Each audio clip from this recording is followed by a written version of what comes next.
got a slip in your palm and a hole in your chest. Black coffee on the felt, man, you look like a mess. 3-team parlay turned to dust in your hand. Now you stare at the chips like they made you this man. But don't you go quiet, don't you fade from the floor. Your name still means something to somebody for sure. Put the glass down, baby. Look at me now. Hold on, hold on. Not tonight, not now. Hold on. Let me pull you out. That bad luck bites hard, but it don't get the crown.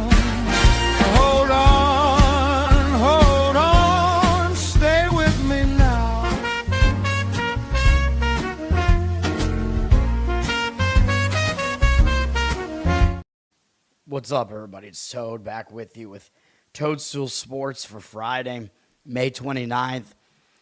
Went 0-1 on the show yesterday with the over in Anaheim and Detroit. I was right about some of the other things. Had the NBA game very correct, I think. I think I was right about most things with that, especially my strongest opinion on that Oklahoma City team total under. That was an easy one if anybody played that. That should have been the play, man. Should have done something differently. The Detroit Tigers, they just can't hit at all. Grayson Rodriguez, he's getting better, sure. I'm not surprised that he was the better of the two pitchers in the game, really, but I thought both teams were going to put up enough runs. That did not happen. There was, never a chance for that game to go over. If it did, we would have gotten lucky. Anaheim scored 2 extra runs in the 8th inning and in the 9th inning, I think, if I was watching that correctly. I wasn't really watching it. I was watching the score. Very boring game. We'll move on to today. I'm going to have 2 baseball totals today. That's what I got. I don't love this baseball board. I feel out of sorts here. I did most of this handicapping last night, so I'm trying to remember what I even saw or how I was seeing these things last night. I woke up and I'm like, wait a minute, what were my thoughts on these games? I don't know, man. Just like yesterday, though, the first 2 games on the board, or on the schedule at least, are going to be the games that I have plays in. I believe that's what I have, so you're going to get both plays right away here. And, yeah, that's it. There's a hockey game. There's some WNBA, but I don't particularly like it. All right, let's get into it. We have, I'm having to use this, whatever this is, Player Props AI, whatever. It's the only place I can find betting splits now. Pre-game still has not fixed any of their shit. Wager Talk, I think, uses Odds Logic for their data, which is a premium service, but they were using, the free version of the data that doesn't, update in real time or whatever. Which was definitely still really helpful, but theirs is, down right now. I don't know what is going on with them. Having some issues, so unfortunate. I want some tool back, man. I would like pre-games to come back because that was the one that helped me out the most, man. I've been considering buying Odds Logic. I'm not being paid to advertise for them or anything, but I know that it is a good tool. I believe I don't remember. I think I did a free trial of it way back in the day, not too long ago, but whatever. I don't know. Their product is pretty good, though. All right. But it's $100 a month. All right, first game up is Atlanta-Cincinnati. I'm going to give out a play on this game.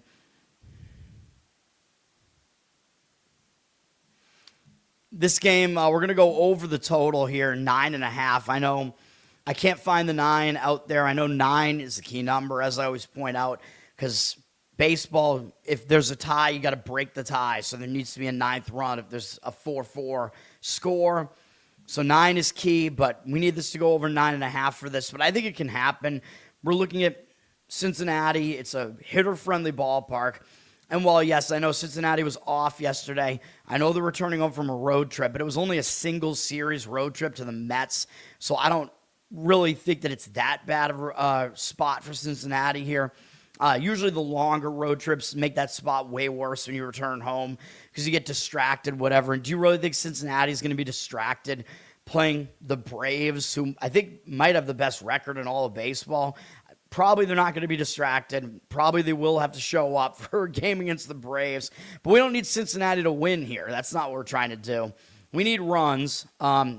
Hitter-friendly ballpark. I think the pitching matchup is conducive to this. And I know the Braves have a good bullpen. I get that. But they did use some of their bullpen yesterday, which, I think my bullpen, what happened to my bullpen window? Or, sorry, my bullpen tab. I think I have it in another window. Hold on. Whatever. I could just bring it back up, but here you go. Braves used 3 relief pitchers yesterday. Obviously, Cincinnati was off. Braves do have the number 1 bullpen, and I know they wanted a blowout against the Red Sox yesterday. The Red Sox bullpen has started imploding. So, I don't know. It wasn't really Peyton Toley's fault in that game. You look at the final score and think that he did bad. That wasn't the case. The Red Sox bullpen was very bad in that game. Cincinnati's bullpen is really bad, though. So Cincinnati does have a bullpen disadvantage here for sure. They're ranked 28th. Braves ranked 1st. But again, we're wanting this game to go over. And I think with the combination of the starting pitching plus one bad bullpen here, I think that can get us to this over here. Hitting-wise, the Braves, that's going to factor into this too. The Braves hit really well on the road. They're one of the best road offenses, and they're also number 1 in hitting. Or no, they're number 3 in hitting right now. My mistake. Pretty close. Well, somewhat close, yeah. They're behind the Yankees and the Dodgers, but they're a good hitting team. Cincinnati has started hitting well again too. They're at 13th. So we have 2 offenses that are doing pretty well for the most part recently. So I like that. Grant Holmes is pitching for Atlanta. He's been decent, 3.78 ERA, but his whip kind of tells you there's something going a little bit wrong here. 1.3 whip. He's been better on the road this year, and I know he's on the road here, 3.63 road ERA, but he was way worse on the road than at home last year, and that was in a bigger sample size, so I still think that Holmes is fadeable in road games. I know he is pitching fairly well right now over his last couple starts. He had 10 strikeouts in his last outing. He's in good form right now for the most part, but he does still have 10 walks in 20 innings this month, and that is not great. Over the course of the season, his strikeout rate is below 1 per inning. Hit rate is also well below 1 per inning. That's pretty good, but his walk rate is high. Almost 1 every 2 innings, so that's not good. He walks too many guys, and then the clincher here is that he is not good against Cincinnati. In 36 at-bats, they have a 389 batting average against him, 1297 OPS, 9.3 strikeout walk ratio is fine, but they do also have 5 home runs against them, although only two of their hitters are factoring into that, Friedel and Suarez, but whatever. Holmes does not have good matchup numbers here, and Chris Paddock is pitching for the Reds. Yeah, I don't think he's trustworthy. He's got a 6.86 ERA, 1.67 whip. He's been awful at home, 12.67 home ERA. But remember, most of that was with Miami. He's only made 1 start with Cincinnati so far, so Cincinnati picked him up after Miami cut him. But I still don't think that's good because Miami's a more pitcher-friendly park than Cincinnati is. So, how could he really turn this around that much? He actually didn't pitch too badly in his first game against St. Louis. His first game with Cincinnati, which was against St. Louis. He gave up 3 runs, 5 innings, 7 hits, but he had 3 walks. That's not good. And 5 strikeouts. So it wasn't all good there. Plus, I feel like he was kind of pumped up to prove himself for his new team. I think this might be a different situation, man. He's going up against the Braves now here. He did pitch against the Braves while he was with Miami. He wasn't awful in that start, but he was very inefficient with his pitches. Didn't finish 5 innings there. It was on the road, and Atlanta actually, like I just said, they actually don't hit as well at home. I think they hit better on the road, which is pretty rare. And Chris Paddock does not he has below 1 strikeout per inning. He has way more than 1 hit per inning. That's a huge problem.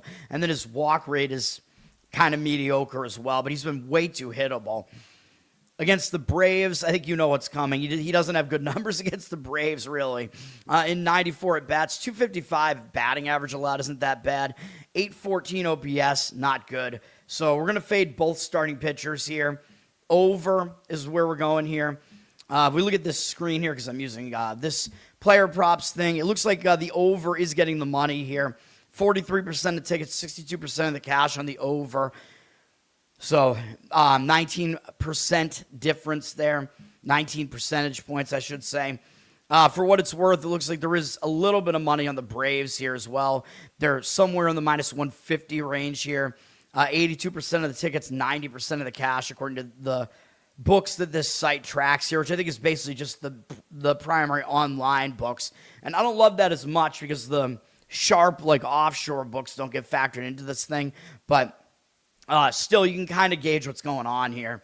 I wouldn't really disagree with the Braves side. However, the Braves played yesterday, so they're at a little bit of a rest disadvantage. Cincinnati does have the rest edge, but, I mean, Holmes is clearly better than Paddock. Atlanta has the better bullpen. Atlanta has the better offense.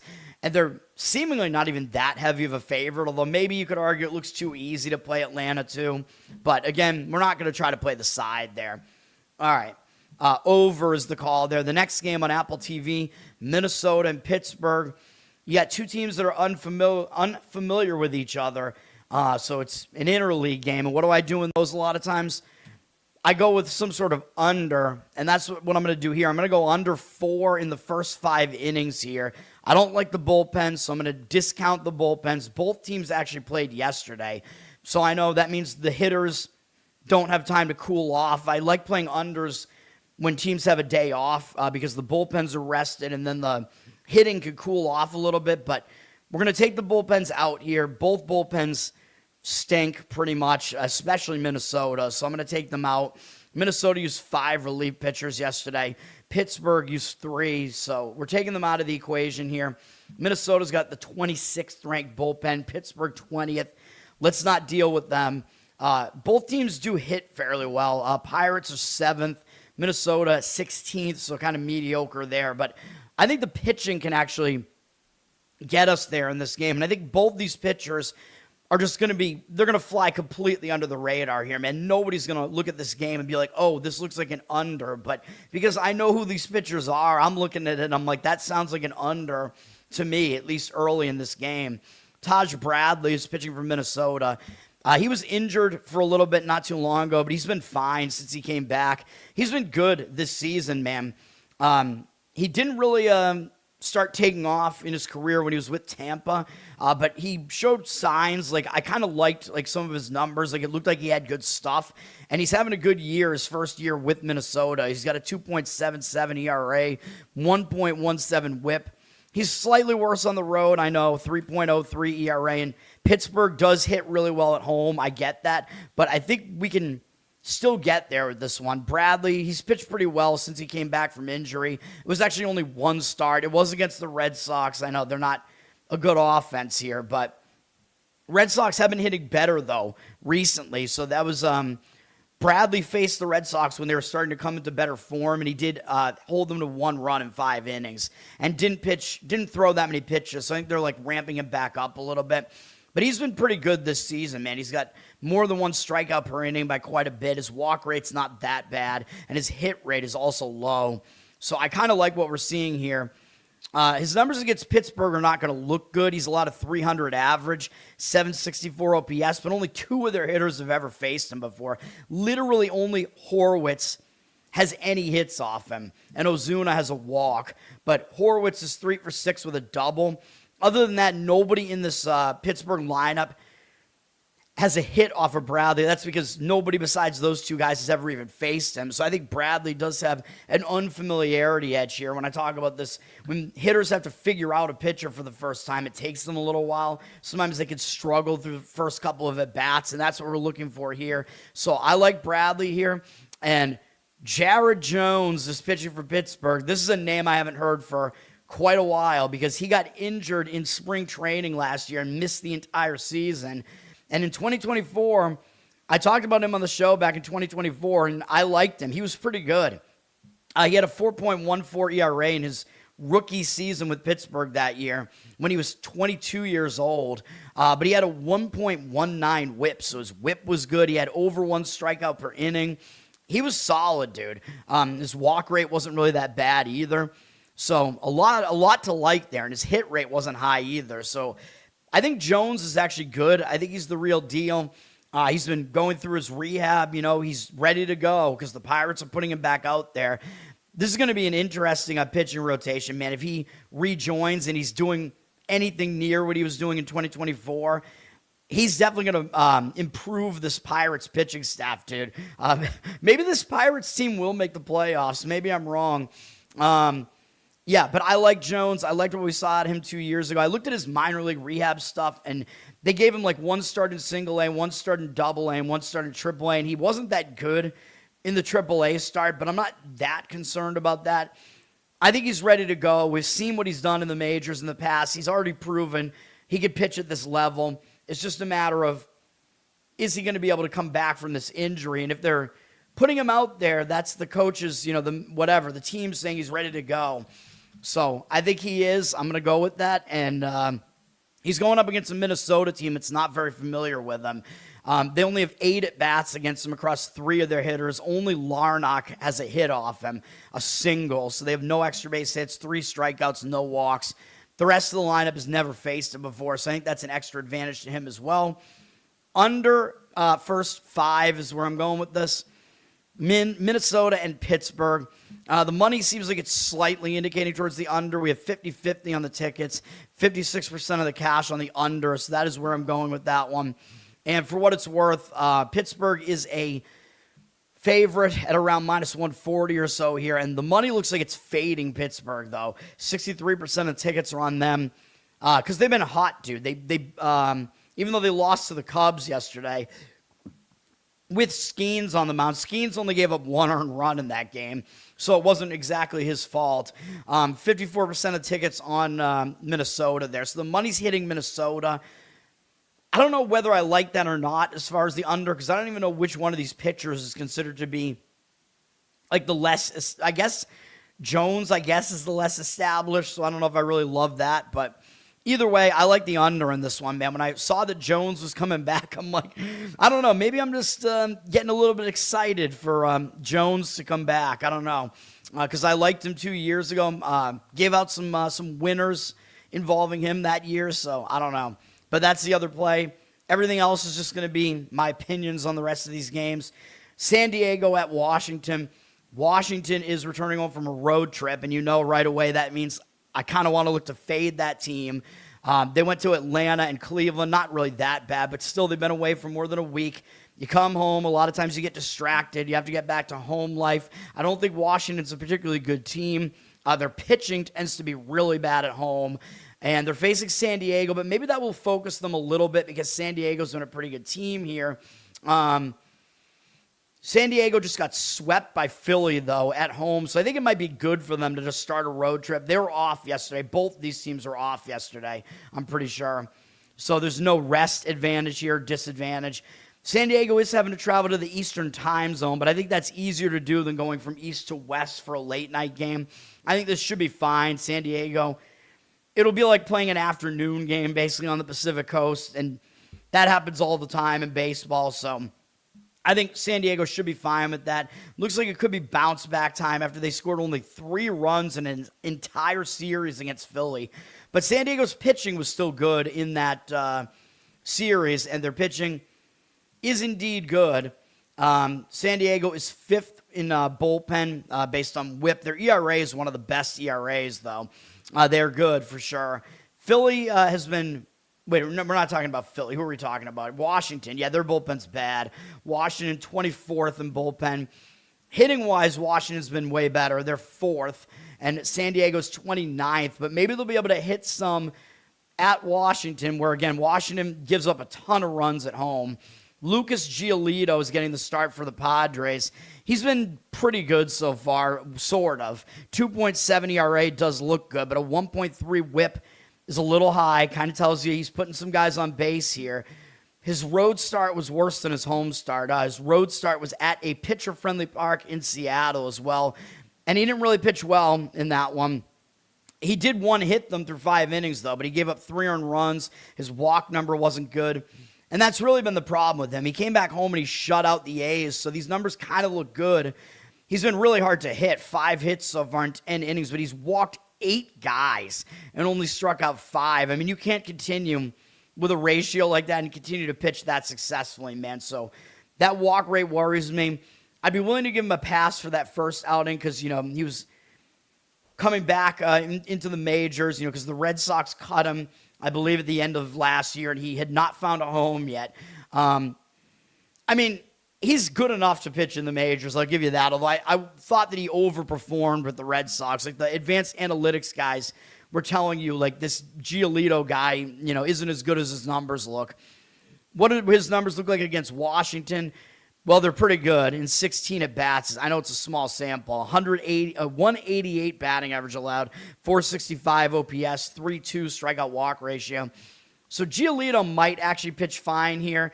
Paxton Schultz is getting the draw for the Nationals, and I'm like, well, why? Because he's a relief pitcher, so you got to figure out why are they doing that. His numbers also are not good. 5.3 ERA, 1.45 WHIP. A lot of that is because he had a third of an inning 2 outings ago where he gave up 6 earned runs to the Mets. That's almost unbelievable. That's not good, but that outing is skewing his numbers completely because his other outings this season were not that bad. But he's only going to give you an opener here, so Washington's going with a bullpen game, and their bullpen's bad. Their pitching is bad at home, and the only reason they're doing this is because Jake Irvin is hurt. I'm pretty sure it was Jake Irvin's turn in the rotation because what I do when I see something like this is I go back, what happened 5 games ago? Who was their pitcher? Why is he not pitching now? You know, that type of thing. So Jake Irvin is injured, and it looks like Washington's going with a bullpen game. I do not think that's a good idea as far as they're concerned. I think I would lean San Diego here, man. I mean, it's a return home spot for Washington. I don't know if I fully trust Giolito, but he does have the good matchup numbers here. Yeah, that would be my lean. Let me see what the money looks like here in this one. The money is... it looks like a lot of it is on the spread, but yeah, the money line is still getting the action with San Diego. 60% of tickets, 74% of the cash on them. My one issue, though, is it looks too easy almost. San Diego, you're basically getting a pick-em price at like minus 114. It looks so easy to play San Diego in this game, the team with the better record, whatever. Even though I know it's the public a lot of times is, what have you done for me lately? And San Diego sucked lately, but... still, I like San Diego here, and the public still looks like they're on that side, which still concerns me a little bit, but the money does look like it's indicating that way. I agree with it. Toronto at Baltimore. These teams already started their series yesterday. Toronto won the game 2-1, so that was not what I expected. I thought there would be a lot more runs in that game. Baltimore used 3 relief pitchers. Toronto used 4. I don't really love either of these bullpens, although Toronto is the better of the two. They're actually at 9th now, which isn't too bad. Baltimore 18th.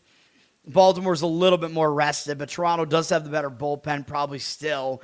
Baltimore has the better offense. They're 12th. Toronto is 23rd, not very good. Toronto also has not decided on a starting pitcher here still, it looks like. This one problem with this site is it doesn't really tell you, although maybe if I look at the...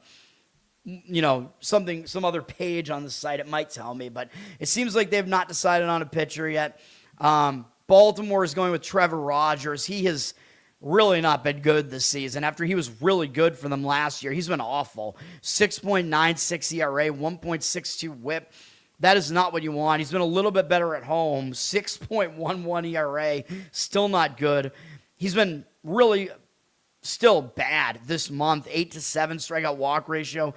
Tons of runs allowed. Way more than 1 per inning, which is ridiculous. More than 1 hit per inning as well. A lot of walks. Nothing is going right for Rogers right now.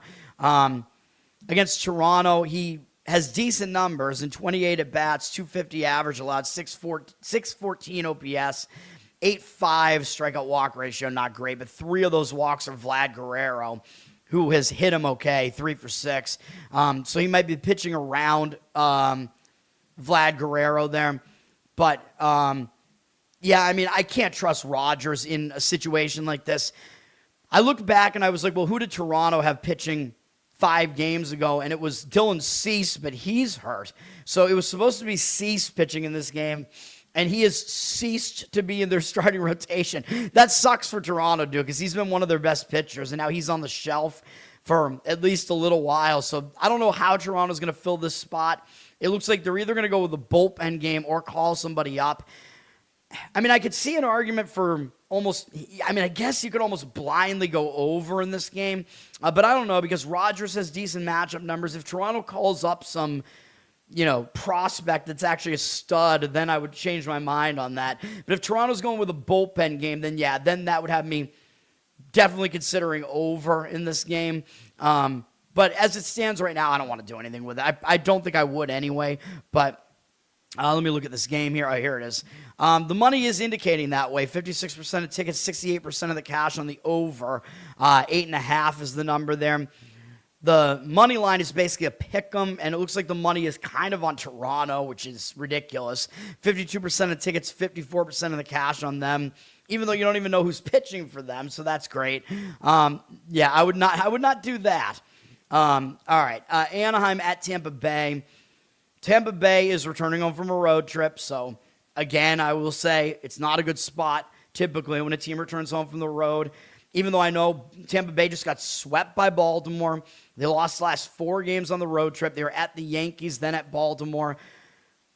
I know a lot of the tendency, especially with a team like Tampa, because they have a good record, is like the recreational bettors are going to think, well, they're going to be back at home. They're going to bounce back now, right? And want to play them now that they're back at home. But I disagree with that sentiment, obviously.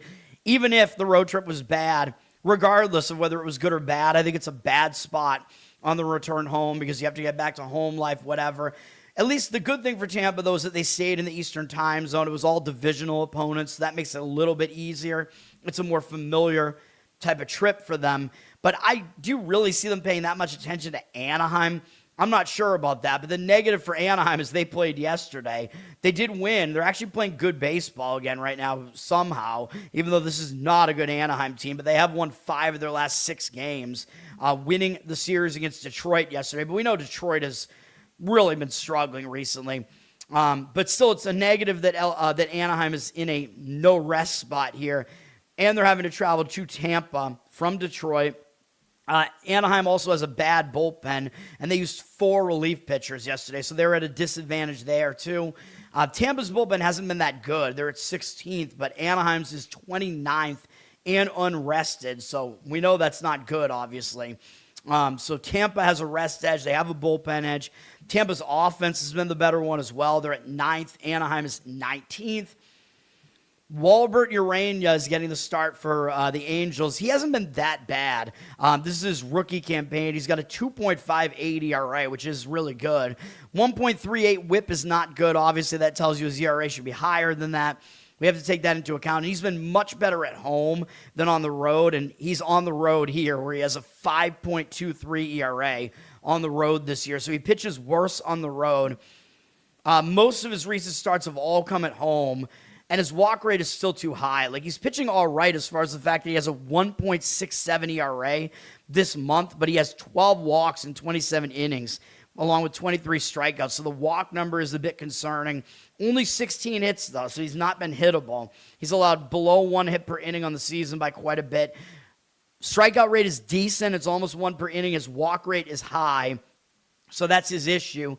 He's got to somehow get these walks under control. But one good thing is he is unfamiliar to Tampa Bay. So, again, when you have a young starting pitcher like this, unfortunately, he's from a place called Mao in the Dominican Republic. They must be communists there. But he has not been seen before by Tampa Bay. So that's an advantage to him because these young pitchers, when they're good, which I think he is. The opposing lineup can struggle a little bit against them, so he has that advantage at least. But I still think Nick Martinez, who's pitching for Tampa, has been the steadier pitcher here. I mean, his numbers are kind of ridiculous. 1.51 ERA, 1.11 whip. Obviously, I do not expect him to sustain that, but he's pitched pretty well. He's been even better at home, 1.14 ERA. This month, he's allowed 3 earned runs total in 22 2/3 innings.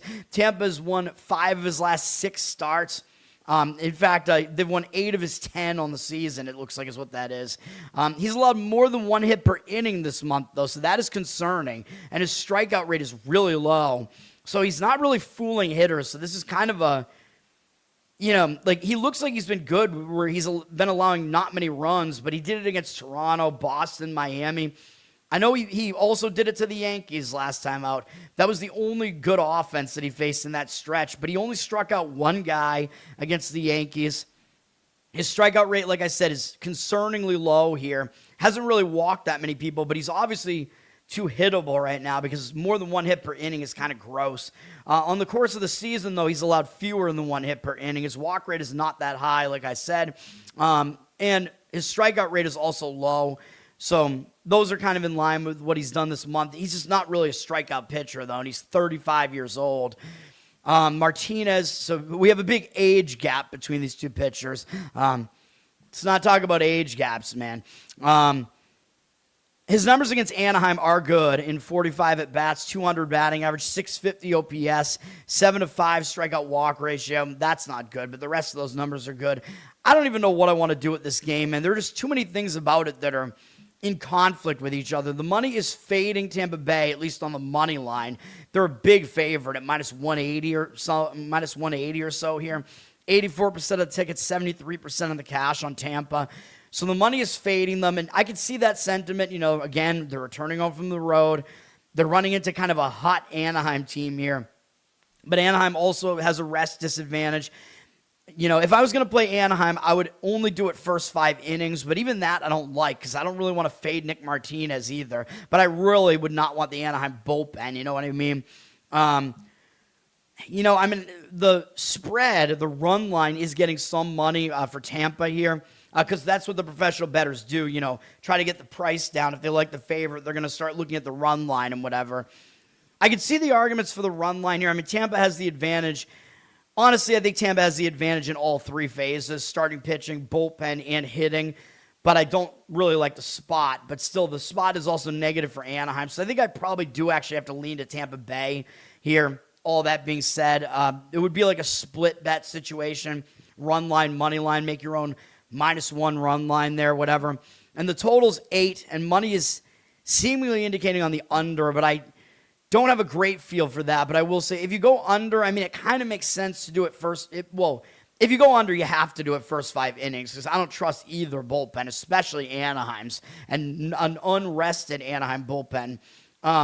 First 5 under makes some sense, but you have to worry about Urania, on the road. He's not quite as good as his numbers might make him look. Martinez is probably the guy you have to worry about less because he's been good, plus his matchup numbers look good. All right. Gerald, what's up, man? Yes, Pittsburgh, Minnesota, first 5 under, and the other one was over 9.5. I'll bring it back up in the first game, which is, what was it? Braves, Reds, over 9.5. That was the other play. Those are my only 2 of the day, man. I'm trying to go 2-0 here. Hopefully we could do it. You could watch later. You can see how I broke that game down and analyze that, but it's, over in that Braves-Reds game. Unfortunately, I do not think you're going to find a 9 on that, so you do have to go over that hook, but I have my reasons for it. Red Sox at Cleveland. The Red Sox lost 10-2 yesterday, but they were in that game, dude. The game was 2-2 in the middle of the game. Tolley was dueling Chris Sale in the game. Tolley got a little bit tired, quit more quickly, even though he's younger. He's less experienced, whatever, and the Red Sox bullpen came in and absolutely trashed the game. I don't know what's going on with this Red Sox bullpen. It's bad, dude. It's a bad situation right now. Even though they only used, they used 5 guys out of the bullpen. That's also not good. So the Red Sox and Whitlock, I guess, is hurt. They haven't used Chapman in quite a while, but I think that's just because they haven't had a save situation. But this Red Sox bullpen is not in good form right now, and it's trashed. So that's not good. They're also facing a Cleveland team that I believe didn't play yesterday. So that's also not good. Cleveland is resting, and they're staying at home because they're coming off a home series against Washington. Is that who it was? Yeah, so this is a disadvantage to the Red Sox for multiple reasons. No rest plus travel plus an unrested bullpen. not a good start handicapping this game for the Red Sox here. Red Sox are still 6th in bullpen, though. Their bullpen is still good if they fix their shit. They were pitching really well before this recent home stand that they had. So this is a better pitching environment, though. Cleveland is a more pitcher-friendly stadium than Fenway Park is. Even though the Red Sox haven't hit well at all at home, except recently they've started hitting a little bit better. Anyway, Cleveland's bullpen is okay. They're 12th. So given the rest situation, I think Cleveland probably does have a bullpen edge here somewhat. Red Sox offense has moved up a little bit. They're 21st right now. Cleveland is 20th. So these offenses are both not great. Now, the Red Sox are doing something interesting here. Maybe they listen to me. So this is going to be a Brian Bayo Red Sox game here. And I know he sucks, but what they've been doing is they've been putting an opener in front of him. It was Moran who they put in front of him the first 3 times they did that. And actually what they did is they did that twice, and Bayo pitched really well in both those outings. So Bayo was sucking ass as a starter. He's not a good pitcher, dude, but he's got a mental thing. So when they put an opener in front of him, he pitched way better. So then they said, okay, he must be ready to return to the starting rotation. I was like, nope, this is a mental thing. It's the yips or something. He's going to be bad again, and I was right. He was terrible. So then what did they do? They moved him back to another situation where they had him follow an opener. It was Moran again. And what happened? Bayo actually was pretty decent again in that game. But Moran, every time Moran has been an opener, he's allowed runs every single time. So he sets the pace for the game. He puts the Red Sox in a hole right away. So I'm like, what the fuck are you doing, dude? Moran obviously is not the guy for the opener role here. Just put him back in the bullpen, have him pitch like you normally would. And they're listening to me because the Red Sox are now going with Tyler Samaniego as their opener this time. He's been good this year out of the bullpen. We'll see what he does as an opener. But he's only going to pitch 1 inning, and then Brian Bayo will pitch probably, I would guess, 5-6 innings after this, especially because the Red Sox want to save the bullpen, so they might just let Bayo go, even if he's sucking. Samaniego has a 1.04 ERA, 1.15 whip. I don't really want to dive into the stats too much, but yeah, he's going to be an opener here. Although he hasn't pitched since the 23rd, but I don't think they're going to have him go more than an inning here because he's primarily pitched 1 inning every time he's been out there or less. So I'm pretty sure that that's what they're doing. They're going to have him pitch, and then they're going to go to Bayo as the guy that's going to get most of the innings here. Let me make sure of that. Yeah, because you go 5 games back, it was that Moran-Bayo game. And Bayo, again, he actually did pretty well in that game. So we're going to bring him up right now because he is going – I'm almost positive that's what they're doing here today. As a Red Sox fan, I should know. Brian Bayo will be pitching. He's been awful on the road, though. 8.01 road ERA. That is really bad. So you'd rather have him pitching at home. Overall in the season, his numbers are awful. I know. 6.43 ERA, 1.8 whip. He's not a good pitcher, dude. I know. But you look at this month, 3 good starts this month. All of them were when he came in after an opener at Detroit, home against Philly, and home against Minnesota. And his one bad start was when he actually started the game on the road against Atlanta. So putting him behind an opener is working. He's pitched better this month because of that. And even including that bad game this month, he's got the one where he started. He's got a 3.47 ERA, 18-6 strikeout walk ratio. More than 1 hit per inning still, but again, that's because of that one bad start for the most part, although he did allow too many hits last time out against Minnesota, but he didn't allow any earned runs. Bayo, I mean, over the course of the season, his numbers are really, really ugly. He's allowed way more than 1 hit per inning. Horrible. 10 home runs, also bad. High walk rate, too, bad. Low strikeout rate, bad. So do we really want to trust him here? I don't know, but you can see that every one of his good outings has come in this situation where they put an opener in front of him. And, in fact, he hasn't been bad in any game where they put an opener in front of him. So you have to weigh that, dude. And against Cleveland, I think he actually has decent numbers as well. Yeah, they only have 21 at-bats against him. They have no extra base hits against him, a 238 average, 542 OPS, 238 batting average allowed. So Bayo might actually pitch well here. Again, it looks like I would lean towards Bayo actually having a decent outing here. And the good thing for the Red Sox is they get to face Slade Ciccone at least, because he's not a good pitcher for Cleveland, at least not really, not right now. 5.18 ERA, 1.48 whip. He's been better at home, though, 3.6 home ERA. So the home road splits do favor Ciccone here. Ciccone has pitched well this month for the most part, though. 4 ERA this month, 22-7 strikeout walk ratio in 27 innings. Cleveland had won 4 starts in a row of his before they gave him no run support in his last outing, which was a decent outing against Philadelphia. But he's allowed 32 hits in those 27 innings. So he's still been hittable this month. And over the course of the season, he's been 2 hittable. More than 1 hit allowed per inning. His walk rate's still pretty high. Strikeout rate is low as well, or not high enough, really. For a guy like him, where I thought he was more of a strikeout pitcher. So I don't really like his numbers, and his numbers against the Red Sox are also not good. It's only 13 at-bats. I know it's a small sample, but the Red Sox have done a lot of damage. 462 batting average, 1423 OPS, 4-1 strikeout walk ratio. I know you have to weigh the sample size accordingly and whatever. I'm thinking Red Sox first 5 innings here, man, even though I know the Red Sox played yesterday. But maybe one good thing is they're starting a road trip. And, I talk about that too. When a team starts a road trip coming off an ugly homestand, which it was, they lost 5 of 6 games. A lot of times it's good to just go out on the road, forget about it. The Red Sox have hit better on the road this season as well, for the most part, even though I know they started hitting decently in that homestand, and their pitching blew most of the games for them. But still, there are some things that are positive here. I would exclude the bullpens, even though the Red Sox bullpen generally is good. They're at a rest disadvantage here where I would not want to deal with that. If Samaniego can have a clean inning there, give it over to Bayo, and then you get Bayo for the rest of those first 5 innings up against Ciccone. I actually think the Red Sox have the advantage there. So I think that's the way I would lean. Red Sox first 5. Once it gets to the full game, I'm definitely not... I would be less confident in that. The money is coming in on Cleveland, though. 67% of tickets, 86% of the cash on Cleveland. That's for the full game. They're about a minus 120 favorite there.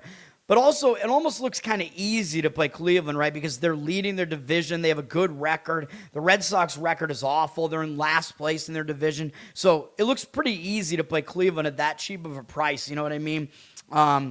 So there is that, too. But, of course, you're getting the worst pitcher from the Red Sox here. But it's in a situation where I think he might pitch okay. So that's what I have to say about that game. The total is at 8, by the way, and the money's coming in on the over in that game for what that's worth. I see the arguments for it. I mean, you have an unrested Red Sox bullpen, but still, I don't know. There are some things about it I don't like, obviously. I think the Red Sox might be able to hold Cleveland's offense in check a little bit, at least for the first half of the game. So I don't really want to deal with that. All right. But yeah, I think Red Sox first 5 would be my opinion in that game. All right. Miami and the Mets. We have the same pitching matchup that we had back when these teams just played in Miami. And I gave you guys an under in that game, and it was a nice winner with Meyer against Peralta. But I don't like it as much in this game here at the Mets because the home road splits actually are both against it. Whereas back when we had the game in Miami, I thought it was more conducive to it. Part of it was the home road splits both lined up for it. Although this definitely could still be an under. I look at that starting pitching matchup, and I'm like, that's a good starting pitching matchup. Both teams were off yesterday. Mets are staying at home. They just ended a losing streak, so that should help the Mets. They had lost 5 games in a row. What else is new? And then they finally beat the Reds in their most recent game. So maybe the Mets will have a little bit of... they'll have ended their losing momentum, you know what I mean? So sometimes when a team ends a losing streak, they will have that new momentum and play better in the next game. I believe the Mets got swept by Miami in that recent series too. Yeah, so the Mets probably have a motivational edge here because they just got swept at Miami. So they're going to be focused for this game. They're going to want to get some wins here against the team that just swept them. Miami is coming in off of 2 losses, though, but they're continuing a road trip coming down from Toronto. I think that's not that bad either, though. I think Miami will also show up for this game. I mean, these teams are both neck and neck kind of in last place in the NL East right now, and it's still the New York Mets. I mean, they're a big market team. Like, I think when you're a small market team like Miami, you usually get up for like any game against the Mets pretty much. Mets might have a bit of a motivational edge anyway, though. I think the situation does favor them a little bit. Both bullpens rested, so that does help if you like an under here. Miami's got a good bullpen. They're number 4. Mets are number 11, but their bullpen ERA is pretty good. So both these bullpens are good and rested. The offenses have not been great. So a lot of that factored into that under I gave out in that other game that I was just talking about with this same pitching matchup. Miami is 17th. The Mets are still dead last at 30th in offense. Max Meyer is pitching for Miami. He's been really good. 2.52 ERA, 1.05 whip. He's been less good on the road. 3.98 ERA is not exactly bad, though, but he is a little bit more beatable on the road. His last start was that game against the Mets where I gave you guys the under. He one-hit shutout them for 7 innings, had 3 walks, 8 strikeouts. So the walk number was a little bit high, but his walk number hasn't been a problem this season, so I'm not really worried about that. I think Meyer should pitch well again here. Like, that would be my guess. Like, I don't really want to go against him right now. Marlins have won 5 games in a row that he's pitched. He's got a good strikeout rate on the season, way over 1 per inning, way below 1 hit allowed per inning. His walk rate actually is a little bit high, but it's been better recently. He's got that walk number down this month, along with all of his other stats remaining good.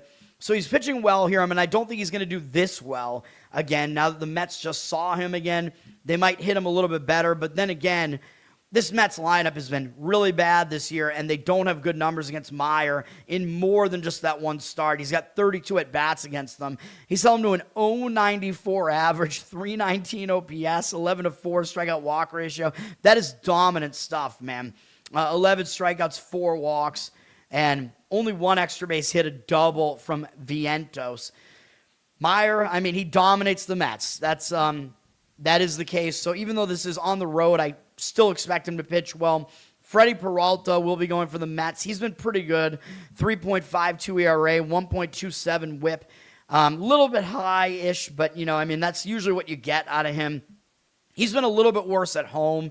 3.76 home ERA. He's pitching pretty decent this month, although he had 1 start where he walked a ton of guys against the Yankees, which is jacking his walk number up. That's kind of a little bit of a blip, though. In that game where I gave out the under against Miami, he did give up 4 runs in 7 innings, but 2 home runs didn't help his cause, obviously. He still had 9 strikeouts, 2 walks, allowed 8 hits, so the rest of those numbers weren't really that bad. He did still pitch pretty well there. Over the course of the season, he's got over 1 strikeout per inning, well below 1 hit per inning, and his walk rate is too high. That's always his one issue, is the walks, but usually he's a pretty good pitcher anyway. Numbers against Miami, they are decent, but his OPS does worry me. So that's another reason why I'm just going to stay away from this a little bit. But I still do lean under in this one as well. I mean, just sticking with what works, But this is a little bit of a more questionable situation this time, even though the rest does help for sure, which I think was the case going into that other game that I gave out the under to. I think the teams were rested then too. Peralta has 63 at-bats against Miami, 238 batting average allowed, 787 OPS, though, is what I was talking about. That is higher than that threshold you'd like to see, which I think that if it's above 750, it means the hitters have gotten to him, although the average is pretty good. He's held them to a low batting average. 25 to 10 strikeout walk ratio. That's part of the problem. There are a lot of walks, but 5 of them are from Morel. So I still lean under in this game. That is probably still the way I would play it if I was going to play this game. The money seems to be pretty strongly indicating that way. We have 61% of tickets on the over, 62% of the cash on the under. Looks like it's 7.5, so you'd get under that key number of 7.5 with the hook. So that would be what I would do if I was going to play this game. I think I would still do that and go under the 7.5, but that one is not quite on my card. It's fairly close. Like, I looked at it and I was like, I think I'm going to just do what I did last time and play the under here. I just have a few more concerns about it. The home road splits are not as good for it this time at the Mets Stadium. Well, I already talked about all of it, and I don't like that Peralta OPS against there. As far as the side, Money is coming in on the Mets. 47% of tickets, 53% of the tickets are on the Marlins, and then 54% of the cash on the Mets. Do with that information what you want to. Mets are a small favorite, around minus 120 something here. I don't think I would do that. Like, Max Meyer is an underdog. Like, really? Yeah, I don't know if I love that, dude. I know, the Mets do have that momentum. I think it is a little bit of a better situation for the Mets. So, again, I don't want to try to pick the side there. But I think just from a matchup perspective, though, I would prefer Meyer over Peralta. And, and probably Miami's bullpen as well. So I think Miami has and their offense. So I actually think Miami has a slight edge in all three phases there of the matchup, even though it's slight. So getting them as a dog looks a little bit enticing. All right, Cubs at St. Louis. And I don't mean enticing from a public bettor's perspective. I don't think they're going to think that, but who knows? Well, it looks like they kind of are slightly based on those percentages I just talked about. All right. Cubs at St. Louis. Is that what I'm looking at here? Yeah. Cubs just finished a series with 2 wins. Like I said, dude, they broke a losing streak. You break a long 10-game losing streak like that, a lot of times you will play well again in the next game, and they did. They beat Paul Skeens. Again, Skeens didn't do that bad in the game, but the fielding behind him was bad. The bullpen wasn't good. I did lean Cubs and over in that game, and I was correct about both of those. Now the Cubs are going to St. Louis, but they do have this new momentum where maybe they'll continue riding it. And people are going to look at this and maybe think this is a closer matchup because St. Louis is a half game behind the Cubs here. It's a big series for both teams. It's a big divisional series, but I think the Cubs are just clearly the better team, though. And people might not think that because of their long losing streak, although St. Louis is now on a 4-game losing streak, and they're returning home from a road trip. So, I talk about that.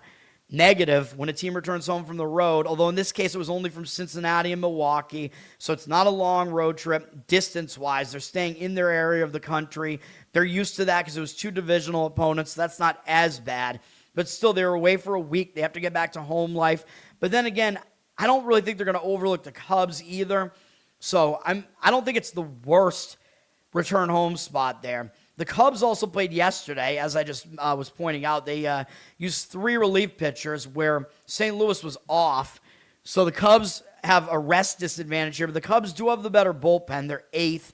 St. Louis is 23rd. So even with that rest, the Cubs might still have a bullpen advantage there. Hitting-wise, the Cubs have been better as well. They're 7th. St. Louis is 14th. So St. Louis has fallen off a little bit. Cubs also have the better starting pitcher here. So the Cubs have the advantage in all 3 phases of this game. But again, that matchup-wise, but again, they're at a rest disadvantage. But then again, St. Louis is returning home from a road trip, so that kind of negates that a little bit. Shota Imanaga is pitching for the Cubs. He's had a couple of bad starts recently. One was against Milwaukee, who just have historically wrecked him. But his last start was also bad, but still, I think he's a really good pitcher, man. 4.04 ERA, doesn't look great, but that does not tell the story. That ERA is going to go back down into the 3s. He's got a 1.07 whip. That indicates that ERA should be lower than that. He's been better on the road as well, 3.09 road ERA. Maybe it will be good for him to just go out on the road. His last 2 starts have been bad. One was, again, against Milwaukee, a team that just has his number for some reason. Then in his last outing, it looks bad because he gave up 7 runs against Houston.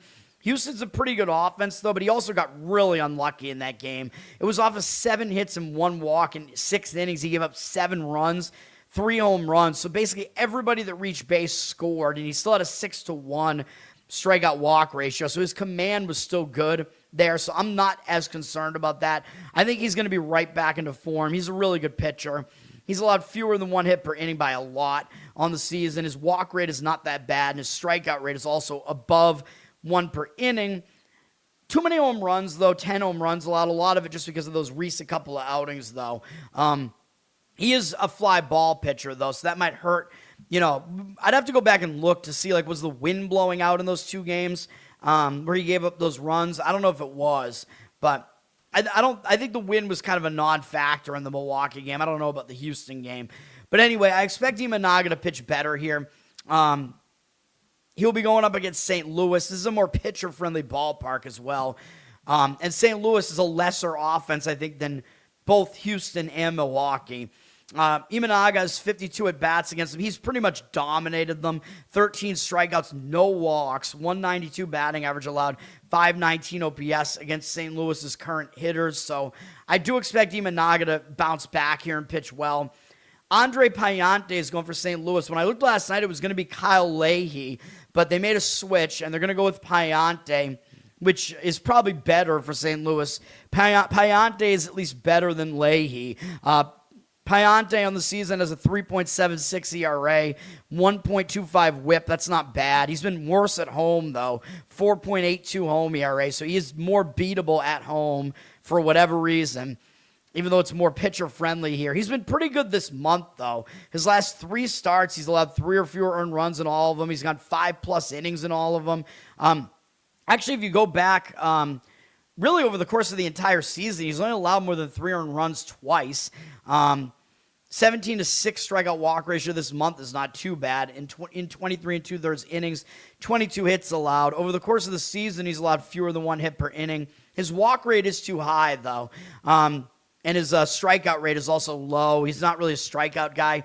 I'm not really a huge fan of his, and he does struggle more at home for whatever reason. And he's going up against a pretty good Cub offense here, and he does not do well against them historically. In 59 at-bats, 356 batting average allowed, 1,034 OPS, 9.9 strikeout walk ratio. That is not good. Bad numbers across the board for him against the Cubs, so I think I have to lean to the Cubs here to continue riding this momentum. I think there's a big edge here. If you wanted to go first 5 just to take the unrested Cubs bullpen out of the equation, you could do that. But I think full game still kind of makes sense because they are the better bullpen. The money's not agreeing with me, though. We have 70% of tickets and 68% of the cash on the Cubs, so they're a public side with less of the money on them. They're about minus 140 something here. So the Cubs are in a money line price where I think I would still just play the Cubs on the money line. That would be my opinion in this game. Total is at 8. Money coming in towards the over in that game. I don't really think I see that. But, I don't have a great feel for the total because I think just looking at the matchup and the fact that both teams have negative situational aspects to this game, I think I would have to lean to the Cubs. Kind of similar to what I said with what was it? Was it Tampa Bay, maybe? I think I said the same thing about. So do with that info what you want, though. Kyle, what's up? Thanks for hanging out. All right, next game up is Detroit and the White Sox. And this is a game where I don't even know if the listed starters are actually going to start or if they're going to have openers in front of them or what these teams are doing here. It could be bullpen-esque for both these teams, even though I do think the listed starters here are going to get the majority of the pitching duties for these two teams. This is a game where if you handicap it and you like something and you're assuming both these pitchers are going to get a starter's workload here, I would say make it an action play, which means that it's going to go regardless of which pitcher actually starts, because I think you will get both these pitchers in this game, at least at some point, but they might have an opener in front of them, you know what I mean? So action would mean it would still count. Because you're handicapping this basically at least knowing that these guys are going to pitch. I hate these opener things, man. The books should change it so that it's like if this pitcher, well, I don't know how they would do that, though, because, you can't really say if this pitcher pitches more than a certain amount of innings or something like that, right? Because then, injuries happen and stuff like that. So I don't know. And the books don't want that to be the case. Like if an injury happens, that's just the way that it is in betting. It's like you got unlucky, man. Sorry. Anyway, Detroit at the White Sox. Both teams played yesterday. The White Sox are staying at home, and they had a good series. They beat Minnesota to win that series yesterday.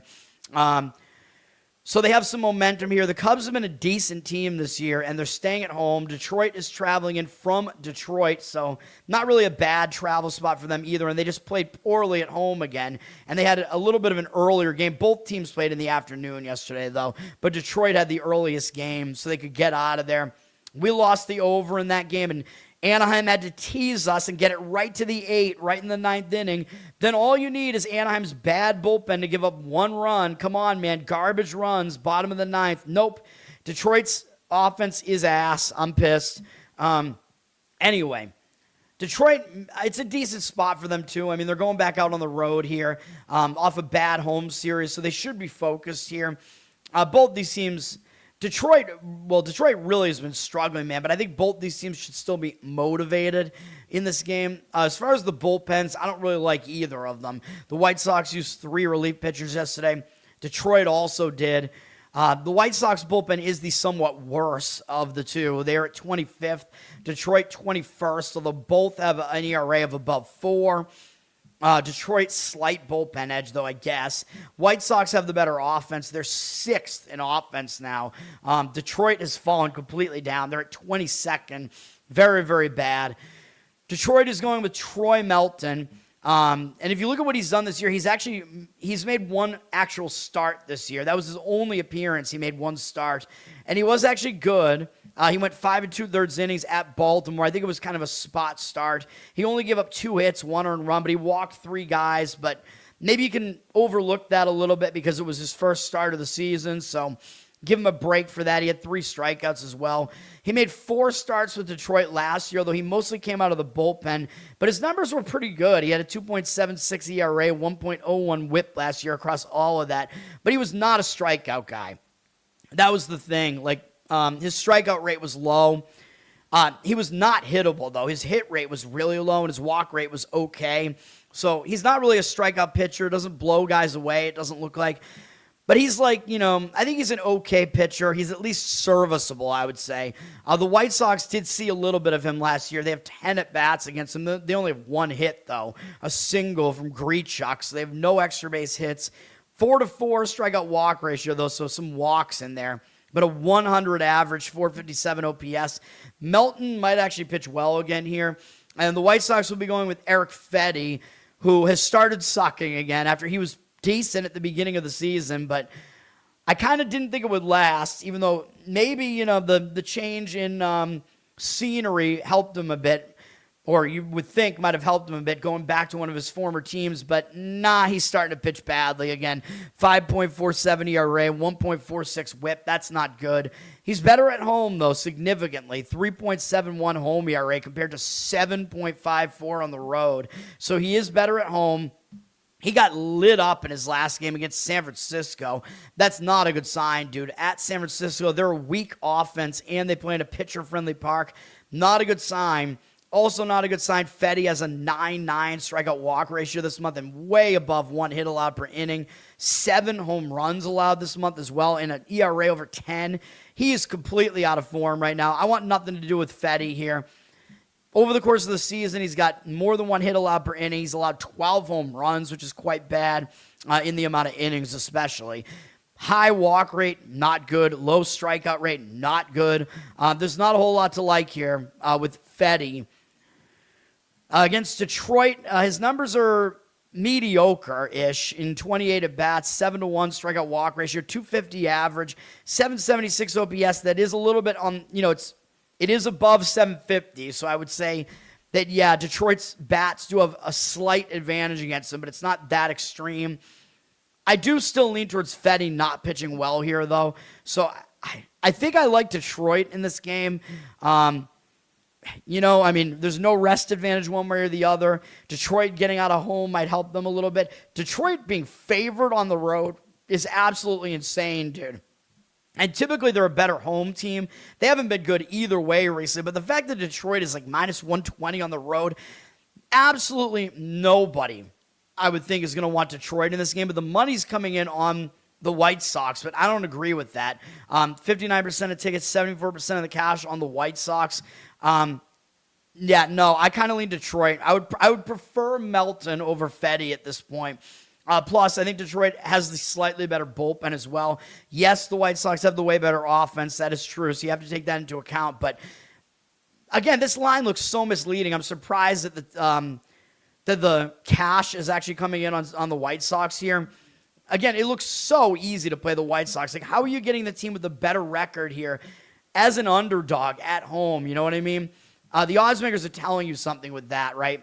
It just looks so easy to play the White Sox here. So that is not what I would do. But then again, if you want Detroit, you're laying them as a favorite, even though they're 8-21 on the road. They look like they've been just a team that's been just mentally, horrible. Like their mental state has been horrible since the Skubal injury. I don't know. And yes, the White Sox are good at home, 17-11. So if you're doing that, you are fading all of those things. I'm not playing the game, but I would lean to Detroit. It sounds insane, I know. Kansas City at Texas for Zach here. Texas is staying at home, and they just lost 3 out of 4 to Houston, and they've now lost, 7 of their last 8 games or something like that? 6 of their last 7, I mean. That is ridiculous, dude. This Texas team is not as bad as this.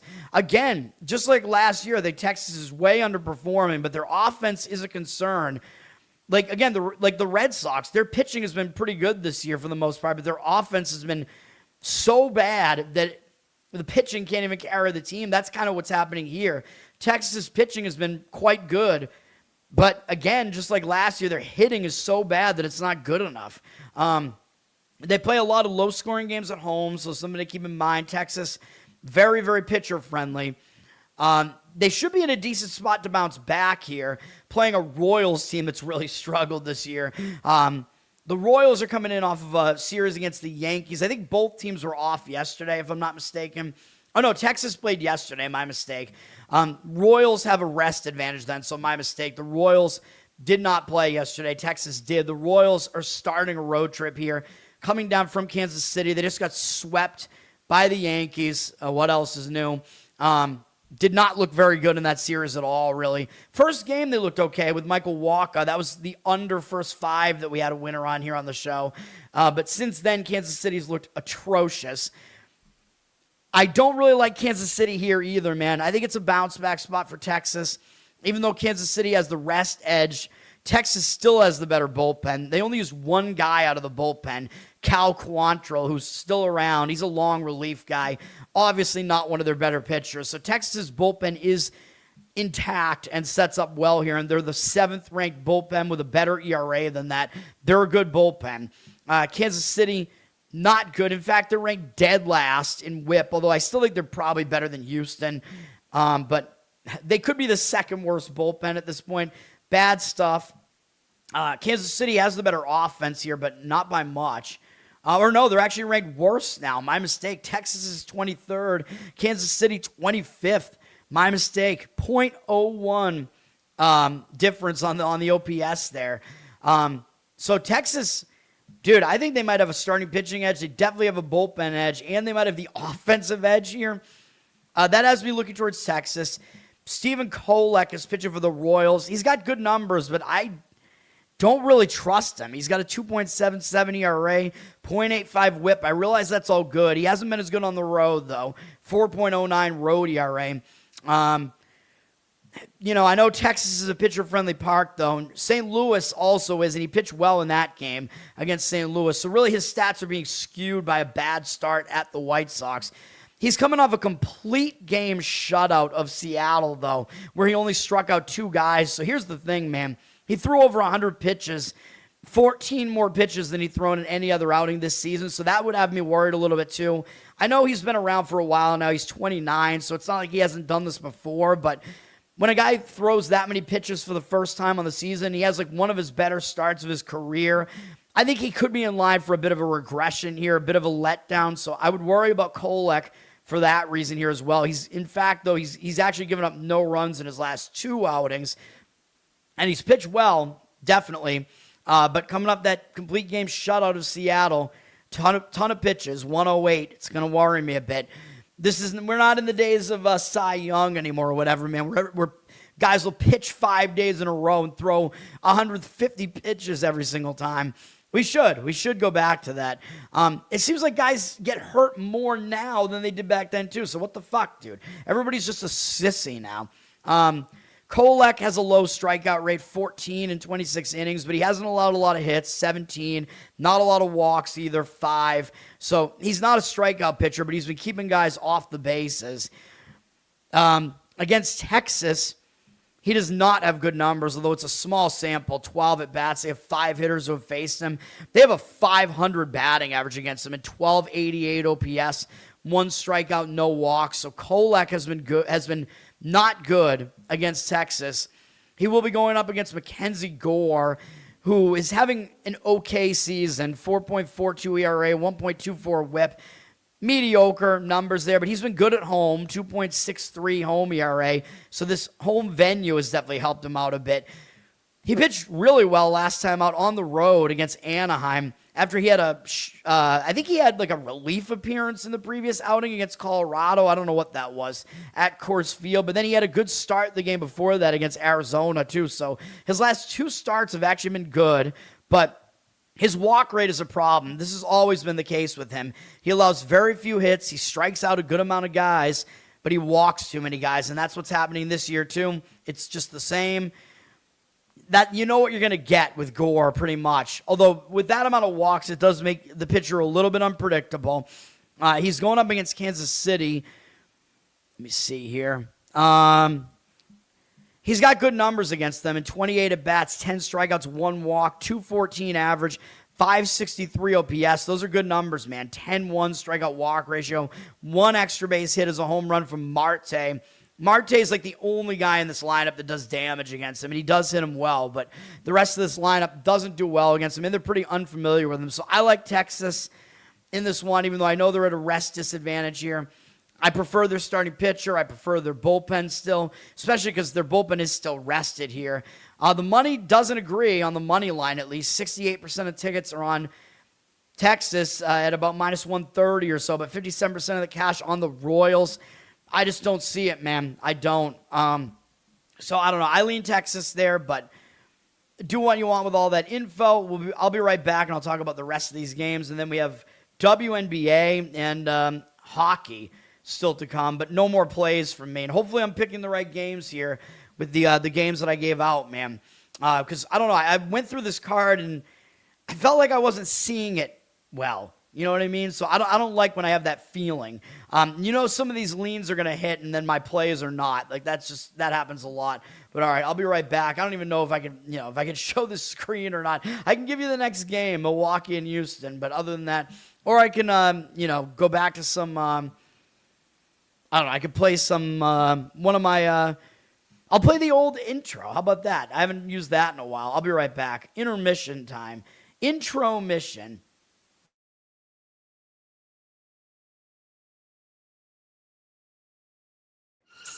Yep. Inside, I want to kill myself. We are on an 0-7 run over the last 2 days. After tonight was just complete bullshit. So that's how I'm going to start off this show. Horrible Sunday, 1-5. I don't even know what to tell you about that. I just don't want to do this anymore. I have never seen anything like this, man. With the slump continuing, 2 straight losses, not a good day at all. 0-4. I just have not had a good season, man. What can this slump that I'm on? The slump continues. I've reached a new peak, actually. I'm going to burn my Bruins hat, man. I don't know what is going on with the Bruins. March 8th. Is that what it is? I don't even know. It's March 9th, I think. Who even knows, man? I don't know what day it is anymore. I don't even know what day it is anymore, man. Back with you after the worst day that I could possibly have. Back with you, as I always am. Until I die, at least.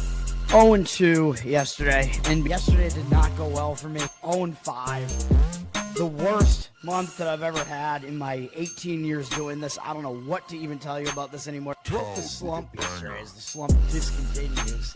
The slump continues. Somebody fucking kill me, please. I don't even know what I should do at this point other than potentially end it all.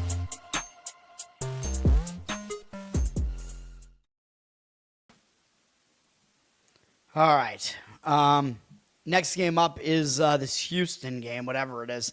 Milwaukee at Houston. So Milwaukee has a rest advantage. They did not play yesterday. They are coming off a sweep of St. Louis. So a nice divisional sweep, but starting a road trip with momentum, a lot of times you will be focused. I don't know if they're going to really be in a letdown off of St. Louis. I guess it's possible. Houston is coming off a nice series, though. They just beat Texas, and they're returning home from a road trip that was a long road trip. They have the longest road trip that they're returning from today, I'm pretty sure, where they went to Minnesota, the Cubs, and Texas, and they did well on the road trip. They swept the Cubs and took 3 out of 4 from Texas. So this looks like a bad spot for Houston. for a bunch of reasons. They're at a rest disadvantage here. They're returning home from a road trip. Could be a letdown spot as well. So a lot of negatives here. But are they going to overlook Milwaukee? I don't know, because they know Milwaukee is good. Still, I think it's negative, though. You're return home from the road. You got to get back to home life and whatever. But so when I first looked at this, I'm like, yeah, I'm going to be looking to potentially play Milwaukee here. But then I'm looking at the pitching matchup, and I'm like, I don't know, man. This is a pretty difficult pitching matchup to gauge. Milwaukee definitely has a huge bullpen edge, so there is that. So if you're going to play Milwaukee, full game is the way to do it. Houston used 4 relief pitchers yesterday, and their bullpen has been better recently, but they still suck, dude. They're at 27th. Like, I don't see them moving up that much. I could be wrong, but I don't think this is a good bullpen. The Brewers' bullpen is good, and they are, where are they at? They're 13th, but their ERA is pretty good, and they're rested, so I think the Brewers have a pretty big bullpen advantage here. Houston is the better offense right now. They're 5th, but the Brewers are not that bad, even though they're 17th. I think this is a decent Brewer offense here. The Brewers are going with Coleman Crow, and I'm like, who the hell is this guy? But he has good numbers, 2.61 ERA, 0.77 whip. Cameron Crow, what? He's got good numbers this year, but it's only in 2 starts. And they were both starts, but I think they were both spot starts because I have not handicapped this guy at all. So I think these are both games where they put him in as the starter last minute. They announced him. He pitched well in both outings, though, against Miami and Minnesota. Not the greatest offenses, really, but still, you got to give him credit for this. He's gone 10 1/3 innings. He went at least 5 in both starts. 7 hits allowed, 3 earned runs allowed, 1 walk, 7 strikeouts. Those are pretty good numbers. Not a high strikeout rate, really, but decent numbers across the board. I looked, has he pitched in the past? The answer is no. So he's actually like a rookie, even though he's 25. So that probably means an injury kind of came into play there, and that's true. I looked him up, man, but his scouting report really wasn't that positive, though. Like, they talked about, what kind of stuff he throws. He throws like a low to mid-90s fastball. He's got a curveball and a slider that I guess are both really good. So the curve and the slider are like his best pitches, like his breaking stuff. And then I guess he mixes in a changeup a little bit. But whatever. I mean, he's been decent so far. So he's a guy that I don't necessarily want to play on right now. But we know he has an unfamiliarity edge here too, though, and he has been pitching well. So I think the signs are more positive than negative for him. But I don't love his scouting report, man. Where he was kind of projected as they projected him as a spot starter, which is what he is right now. That's not great, but he's making the most out of it, I guess. Houston has never faced him before, so he might pitch well here. I would actually lean more towards him doing well than not, but Houston's going with Kaiwei Tang, and he's been kind of sneakily pretty good, even though most of his numbers are pitching out of the bullpen, but he's made a couple of starts, too, and he's been not bad. He's got a 2.19 ERA, 1.05 whip. He's been good at home, 1.69 home ERA.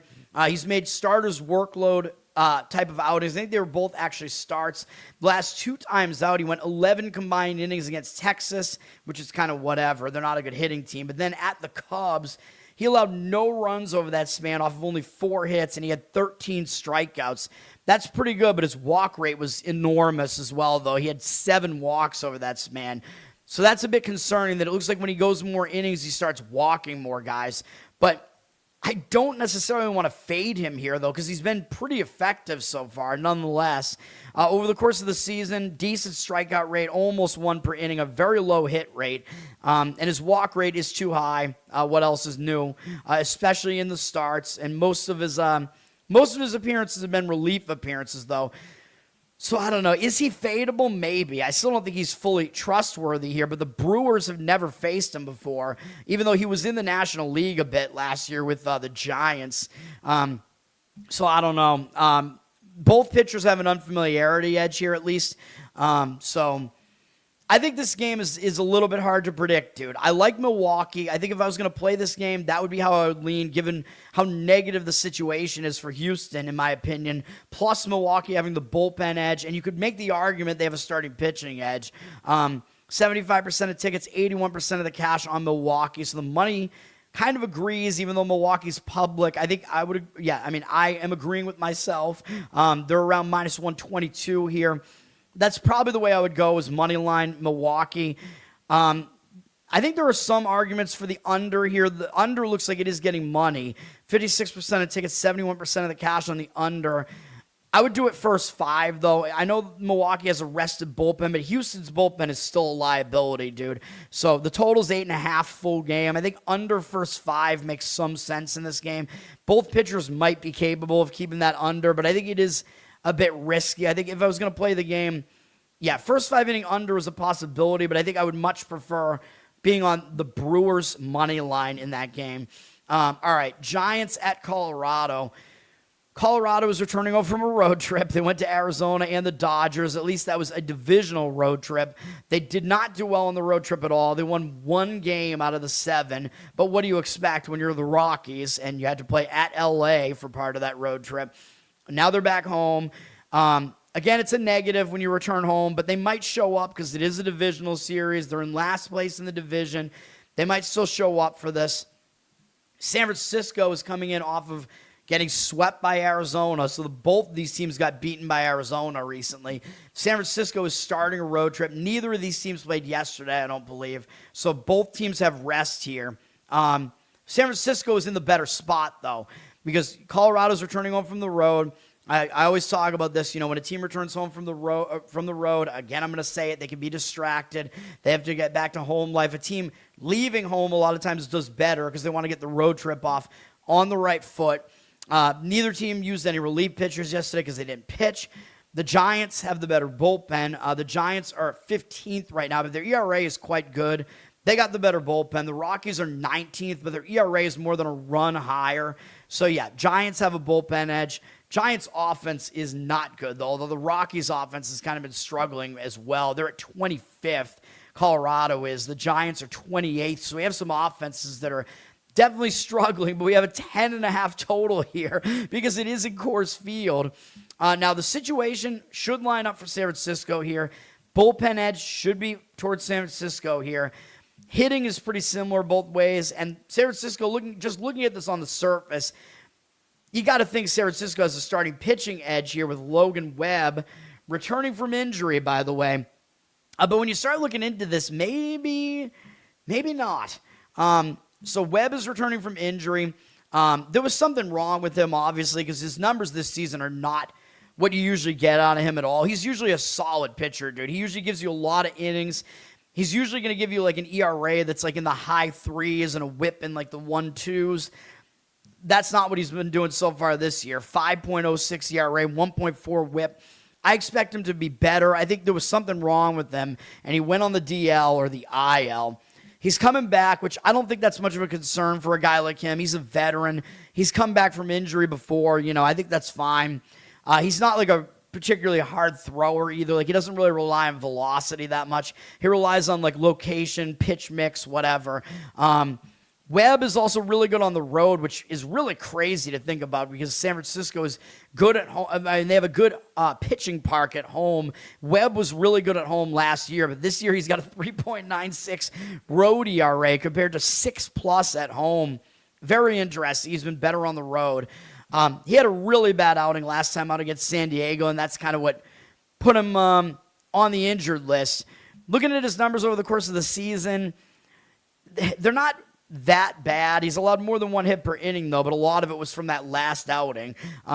Too many walks, but he usually does have a little bit of a walk issue, and he's usually not a huge strikeout pitcher, so his strikeout rate is kind of in line with what you expect, not right at 1 per inning. If you look at his numbers this season, though, he also hasn't allowed more than He's only allowed more than 3 earned runs 3 times this season, so that's not really that bad. And he allowed more than 4 twice, and it was in his first start of the season against the Yankees, which the rest of the numbers in that start weren't even that bad, and the Yankees are a good offense. And then that last outing where he didn't do well against San Diego, and I think an injury got involved in that one. So, yeah, I mean, I think Webb is going to return to some sort of form at some point and be what we're used to him being. I don't know if it's going to be here, though, because his numbers against Colorado are not good. In 69 at-bats, 362 batting average, 838 OPS. That is not good. 11 strikeouts, 3 walks is fine. But, yeah, this is not a great matchup for him, man. I think he is still better than Michael Lorenzen, though. Lorenzen, going for the Rockies, he has really, really had issues this year, mostly at home in Coors Field. He's got a 7.21 ERA overall, 1.9 whip. This is really, really bad. I mean, Colorado is basically where every pitcher has numbers like this, though. It's where pitchers go to die, but he has particularly bad splits here. He's got a 10.03 ERA at home. Really bad stuff. His ERA is more tolerable on the road by 5 runs. He didn't do well on the road last time out, really, against Arizona. He pitched against Arizona twice in a row, did poorly in both starts. He's been awful at home, though. His last home start prior to that was against the Mets, and that was bad as well. Over the course of the season, low strikeout rate. His hit rate is really high. Like, he's probably allowed more hits per inning than anybody in baseball this year, with a sample size that's big enough. Really, really bad stuff. Extremely high hit rate, and his home run rate is high too, and I think a lot of that has been at home. Actually, I think he's allowed 5 home runs, both at home and on the road, so whatever. And his walk rate is not really that bad. But yeah, great. When you're so hittable, it doesn't even matter. His numbers against the Giants are also not good. In 40 at-bats, 325 average allowed, 847 OPS, 9-3 strikeout walk ratio. I mean, I have to kind of lean to the Giants here, I think, based on the fact that I still would rather have Webb here plus the Giants bullpen, but you're laying minus 170 something, so I think you'd have to go with a run line or something like that, and that's where the money actually is taking the Giants on the run line, as we usually see in baseball like this. I think you'd have to go split bet run line, money line, but the money line money is coming in against the Giants, 81% of tickets and only 74% of the cash on them. So there is some money taking Colorado here. I think I see arguments for an over here as well, which I just showed you, because both starting pitchers have bad matchup numbers. I know there are some things I don't like about it, like the rest, the day of rest, one team returning home from the road. I don't really love that as far as an over is concerned, but I think I would lean over. In fact, that might be the best actually way to play this game, is to go over, but you're going over 10.5. You're going to need runs here from a couple of offenses that have really not done well, so I would worry about that too. But the money does agree with it. We have 57% of tickets on the under and 58% of the cash on the over. I like the over in that one probably more than anything else, but I don't want to make that a play. Yankees at the A's, so the Yankees have to go to this horrible AAA stadium the A's play in. Speaking of overs, maybe this is going to be one too. The A's are staying at home here. They had yesterday off. Both teams were off yesterday. The A's got swept by Seattle at home. A's have been playing okay baseball. I mean, they might show up for a game like this against the Yankees. Yankees are coming off a sweep of Kansas City and now traveling to the Pacific Coast. So the situation looks a little bit better for the A's to me. I don't really want to do that, though, for a number of reasons. The Yankees have the better bullpen. They're ranked 10th, although their ERA is pretty solid. Athletics, 22nd. That's not good. Yankees have the bullpen edge. The Yankees have the better offense, although both offenses have been pretty good. Yankees are number 2. Athletics, number 10. Carlos Rodon is pitching for the Yankees here. He struggled in his first couple outings coming back from injury, but he was better in his most recent outing. He's got a 4.15 ERA. That's not too bad. 1.46 whip is pretty bad, though. So he's been putting a lot of guys on base, but I'm going to give him a little bit of a pass, at least in that he did pitch better in his last outing, and he's still, readjusting to pitching again, Like his numbers last year or whatever for the Yankees are actually pretty strong. So, and I think he kind of went under the radar and whatever. His numbers are bad on the road so far this year, though. 5.63 road ERA. But then the other thing I want to look at is, did he pitch in not Coors Field, in this A's stadium last year? I don't know. Last year he had very insignificant home road splits last year. But I wanted to know, did he pitch at the A's last year at all? And I looked. I don't think he did. Oh, no, he did. He was actually decent in that start. I didn't see that when I looked before. He pitched once in May at the A's last year. He went 6 innings, allowed 8 hits, 4 earned runs, 2 home runs. That's not that great, but he also had 10 strikeouts and no walks in that outing, so that really was not a bad performance from him. So I think he may do okay here. This year, he's actually got a decent ground ball rate so far. But usually that's not the case. Like if you look at his full season last year, he was more fly ball leaning last year. So that's not great for this stadium, but he did pitch well enough in this stadium last year. This year, he had 2 rough outings against Milwaukee and the Mets, but he bounced back a bit. He's trending in the right direction, at least with a decent start against Toronto. But Toronto's offense is not good, dude. The A's are going to be one of the best offenses he's faced so far. Arguably the best, because they're certainly better than the Mets and Toronto, and they may be better than Milwaukee's. Rodon still has a really high walk rate, 3+ walks in each outing so far, 11 walks in 13 innings, 17 strikeouts is good, but that walk rate is crazy, and 8 hits allowed. So he still has some issues right now. His numbers against the A's are actually really good, though. In 47 at-bats, 128 average allowed, 376 OPS, 16-2 strikeout walk ratio. Rodon actually has pretty good numbers there in the matchup. Luis Severino is pitching for the A's. The one thing to know about him, as I always point out, is that he pitches really badly at home in this A's stadium, and he pitches way better on the road. That was the case last year. It's been the case this year, too. He's got a 4.23 ERA, which is not too bad, but 1.44 whip. That's not good. That's too high. He's had a lot of problems at home. Like I said, 5.55 home ERA. That's not good. He pitched well last time out at Anaheim, but of course that was on the road. Had 10 strikeouts in that one. 2 earned runs, but now he's back at home, where the last time he was here, he got knocked around by the Giants, who are not even a good team, so that's not good. His previous home start was actually good against Kansas City, but that seems like more the exception than the rule. His overall numbers are not great. He has more than 1 strikeout per inning, which is good, but he's a bit of a fly ball pitcher, which doesn't help in this stadium. 6 of the 8 home runs he's allowed, I believe, have come in this stadium. He's allowed fewer than 1 hit per inning, which is good, but his walk rate is crazy high. He's walking more than 1 guy every 2 innings. That's really not good. And his numbers against the Yankees, I am pretty sure, are not good.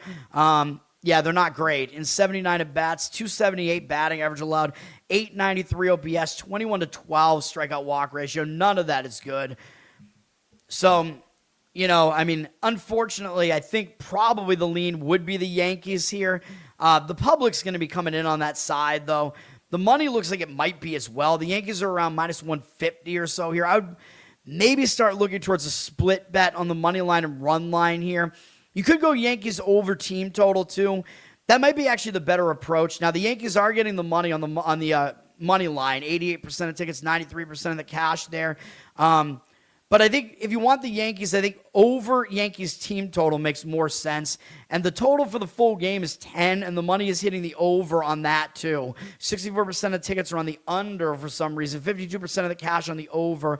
So the money is somewhat indicating on the over. And if you think the Yankees are probably going to be the right side here, and it's going to be higher scoring, I think we take the question mark of Rodon out of the equation, because I think there are some questions with him here.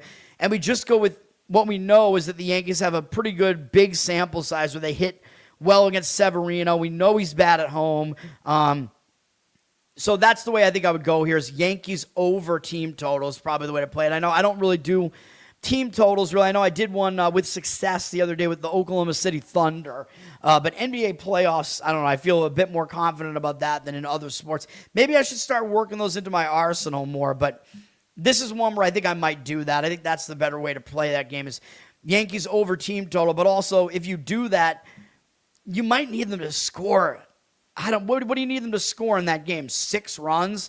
I guess that's not that bad. It's definitely doable, and they will get all 9 innings for you, at least, at the plate. So keep that in mind. Plus, you get them facing an A's bullpen that's not that great. Arizona at Seattle. Seattle is returning home from the road. They went to Kansas City and the A's. So the final leg of the journey, not too bad, but they swept the A's. They overtook the A's to take first place in the AL West. So that's pretty big, dude.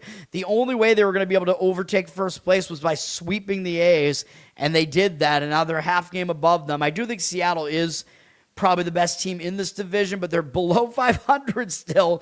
Every team is, but I think they could be in a letdown spot. That was a big divisional series, dude. Big sweep to take first place. Now they're returning home and playing an interleague game against Arizona. I don't like that for Seattle. I think it's a bad spot, letdown spot, distracted spot. I think it's a negative spot for Seattle. So I do not want to play Seattle in this game. Arizona is continuing a road trip, and they've been hot. They've won 5 games in a row, and they've won 10 of their last 11 games, I think is what this is. Arizona's pretty on fire right now, dude, and they're actually ahead of San Diego. Now, they must have a tiebreaker against San Diego in the NL West there for second place in the NL West. Kind of surprised by that because I don't really like Arizona's pitching much at all.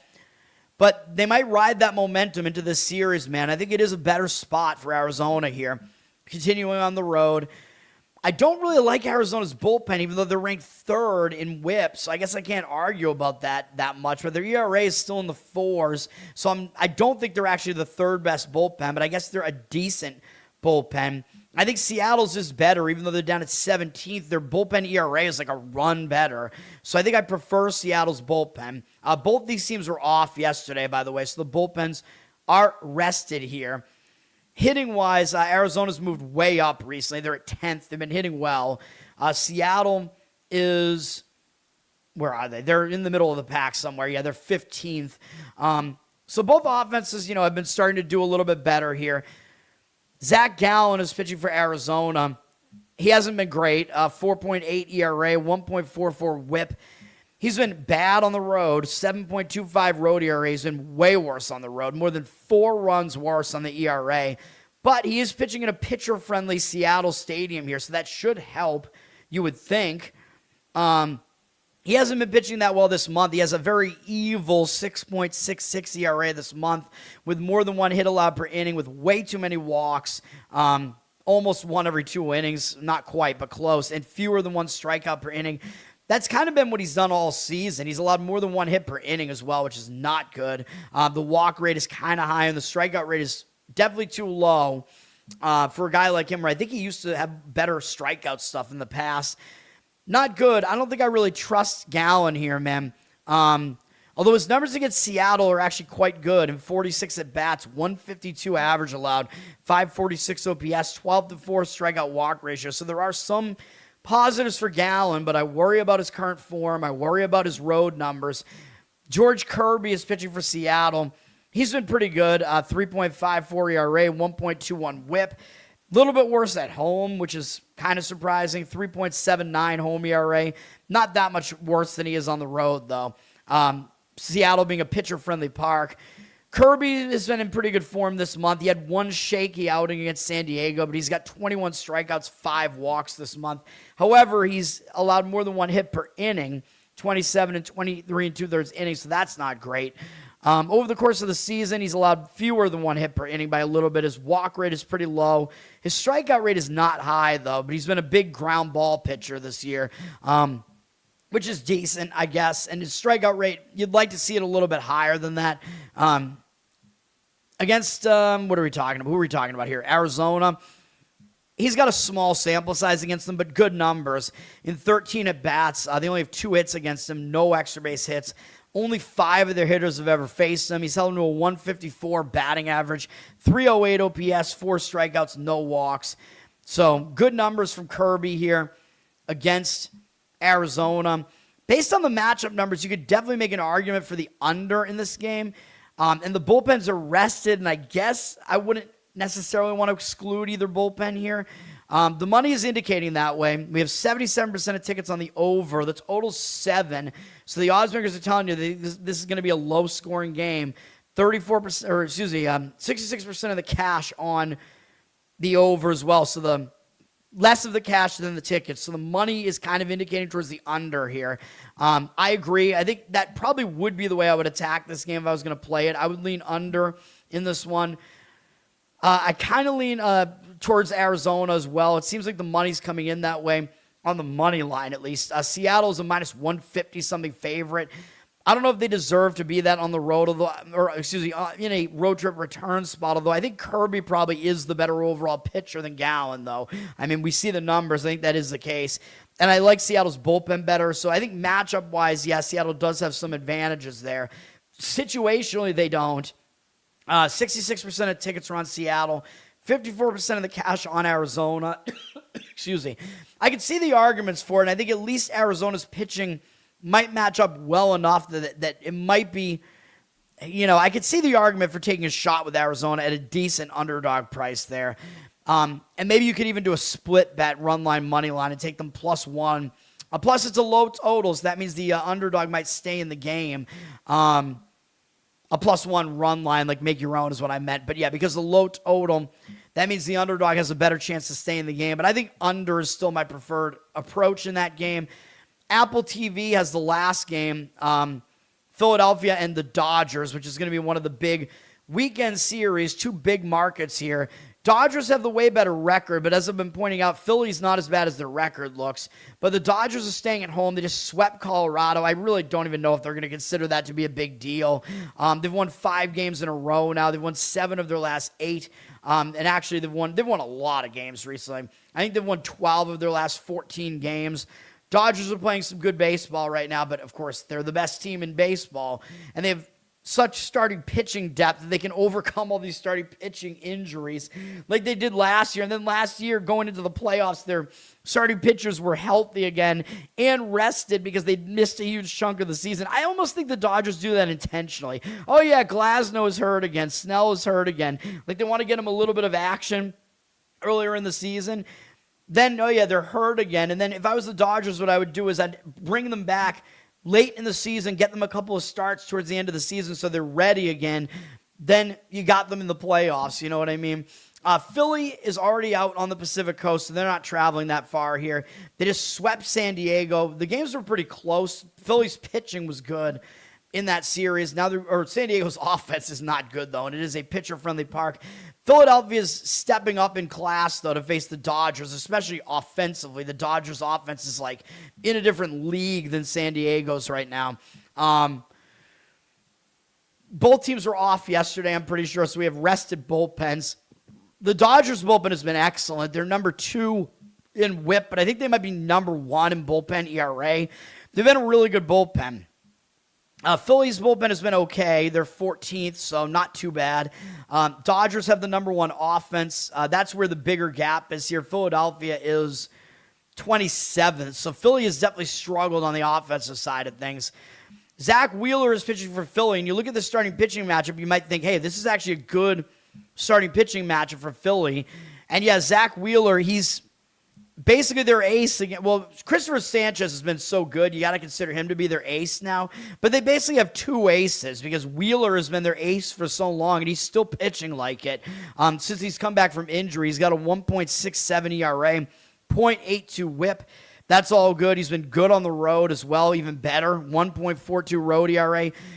He's made 6 starts so far, and he's been really good in all of them pretty much. He's allowed 3 or fewer earned runs in all of them, 2 or fewer in all but 1. Philadelphia has won all 6 of those games, and he's picked up a win in 4 of them. He has a 36-8 strikeout walk ratio in 37 2/3 innings, 23 hits allowed. All of that is good, and only 1 home run allowed.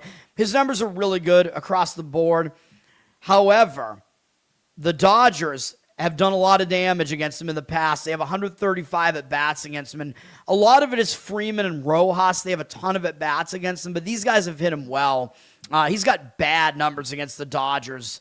311 batting average, 970 OPS, 36 strikeouts, 28 walks, but 15 of those walks are Freddie Freeman. Freeman has absolutely destroyed Zach Wheeler, so I guess if you want player props, Freddie Freeman, even though you're probably not getting that much value on a guy with his name recognition, hits plus runs plus RBIs, you're probably looking at over 2. You might even be looking at 2.5. I don't know what you're looking at for a number there, but he's 21 for 54 with 2 home runs, 4 doubles, 15 walks, and 12 strikeouts against Wheeler. Wheeler has a lot of problems with him.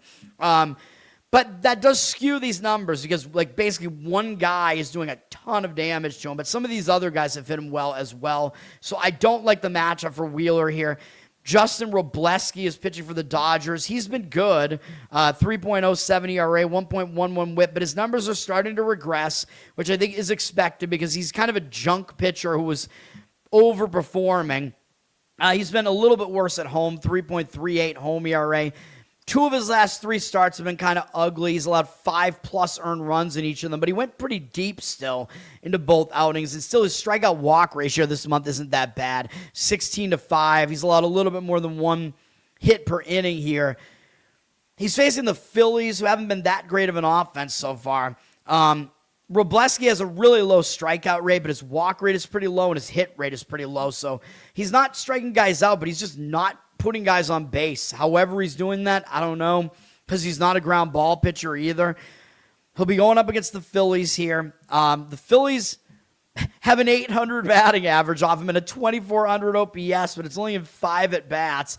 But they're 4 for 5 off him with a Bryce Harper double and a Brandon Marsh home run off him. I know it's a small sample. You don't want to read into that too much, but this game is it's looking like an over to me, even though we have rested bullpens.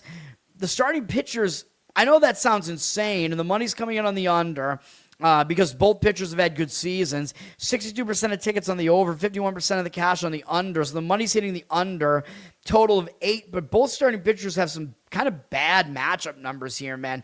So I don't know if I like that. So I think I might lean over more than anything else in this game. But you have to worry about good bullpens. You got to worry about the offenses being cooled off, that type of thing. Of course, I don't really want to fade Wheeler, even though I know he has bad matchup numbers here. I'm not jumping out of my seat to go fade him when he hasn't had a bad start yet this entire season. Maybe it'll happen here against an elite offense, but still. The Dodgers are a -120 favorite here. 67% of tickets, 41% of the cash. So the money is fading the Dodgers here as well. Money coming in on Philly, and I can understand it. I mean, Wheeler versus Robleski looks like it is a pretty big edge to Philly, but I just showed you in the matchup numbers, it's not as big of an edge as you think. So those are my thoughts on baseball here today, man. Oh, sorry. Stacks, what's up, man? What's going on? Stacks, by the way, I believe Stacks, correct me if I'm wrong, but I believe Stacks had Owen Benjamin come to his farmstead there, and they did, what did you guys do? You did some videos, some podcasting. I don't know what you guys did there, but that's a big deal, man. Owen, the Giant, coming to your farm there. Hell yeah, dude. All right, WNBA, this will get a little bit easier to talk about here. This is going to be a long show today, though, unfortunately, because I just spent an hour and almost 2 hours just trying to do baseball, which I usually get it done in an hour and a half. I don't know why I'm taking so long this time.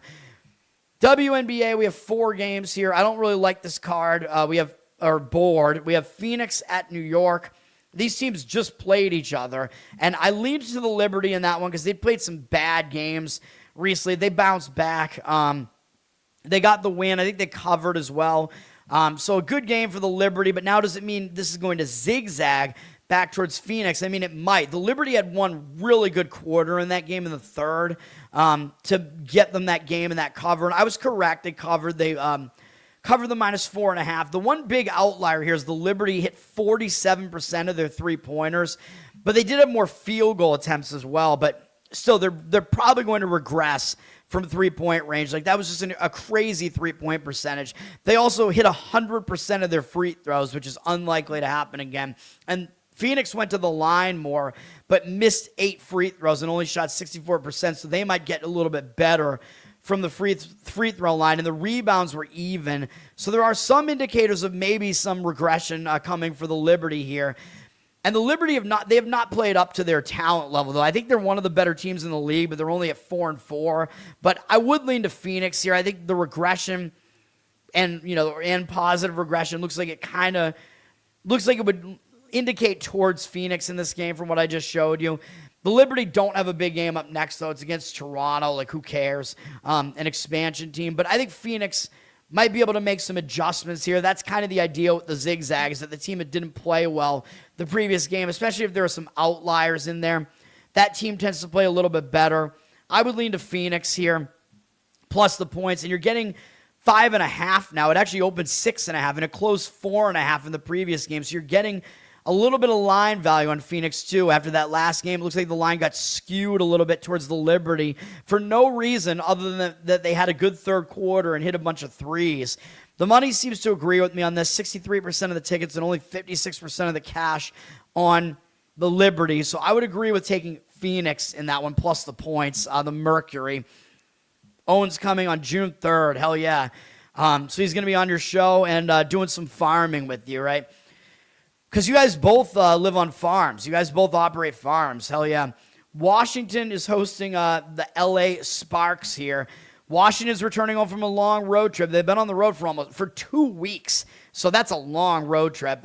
They went all the way out to the Pacific Coast, too. So you know what I talk about. When a team goes on the road and they come back home, I think it's a bad spot. They've only had 1 day off, too. I don't like that. So they come home. I think it tends to be a distracted spot. You got to get back to home life. This is not a particularly good Washington team either. So I might be looking to fade them here. 2 of their 3 wins this year are against expansion Toronto and against Seattle, who's not good this year. So I don't think that Washington is a particularly good team. So right away, negative spot, bad team, distraction spot. Looks like you may want to look to fade Washington here. LA is coming in off a nice win, though. I gave out LA in that game. That was a winner for us on the show here. They upset Vegas in their last game after, I think, upsetting Phoenix in the previous game, too. They caught Vegas in a really good spot on the return home spot, which, of course, that is where they're catching Washington this time. But after that win over Vegas, which was a revenge win as well, over the returning champs from last year, I don't think this is a particularly good spot. And LA is having to come from Las Vegas all the way to Washington, and this will be their first. This is going to be the first time they're playing further east than Phoenix this season, so I don't like that either. First time to the Eastern time zone this year, so I think it's also a negative for LA, so I don't like the spot, so I can't really play the game. Other than, if you think it's a negative for both teams, you could maybe look over in the game. That's kind of what that's kind of my idea. Is that's what you want to do? Oh, this is the first game listed on this board here. I don't know why. The money is coming in towards the away team, LA, which I agree with. I mean, you're looking at that's on the money line. Hold on. On the spread, it's actually coming in a little bit on Washington, but I disagree with that.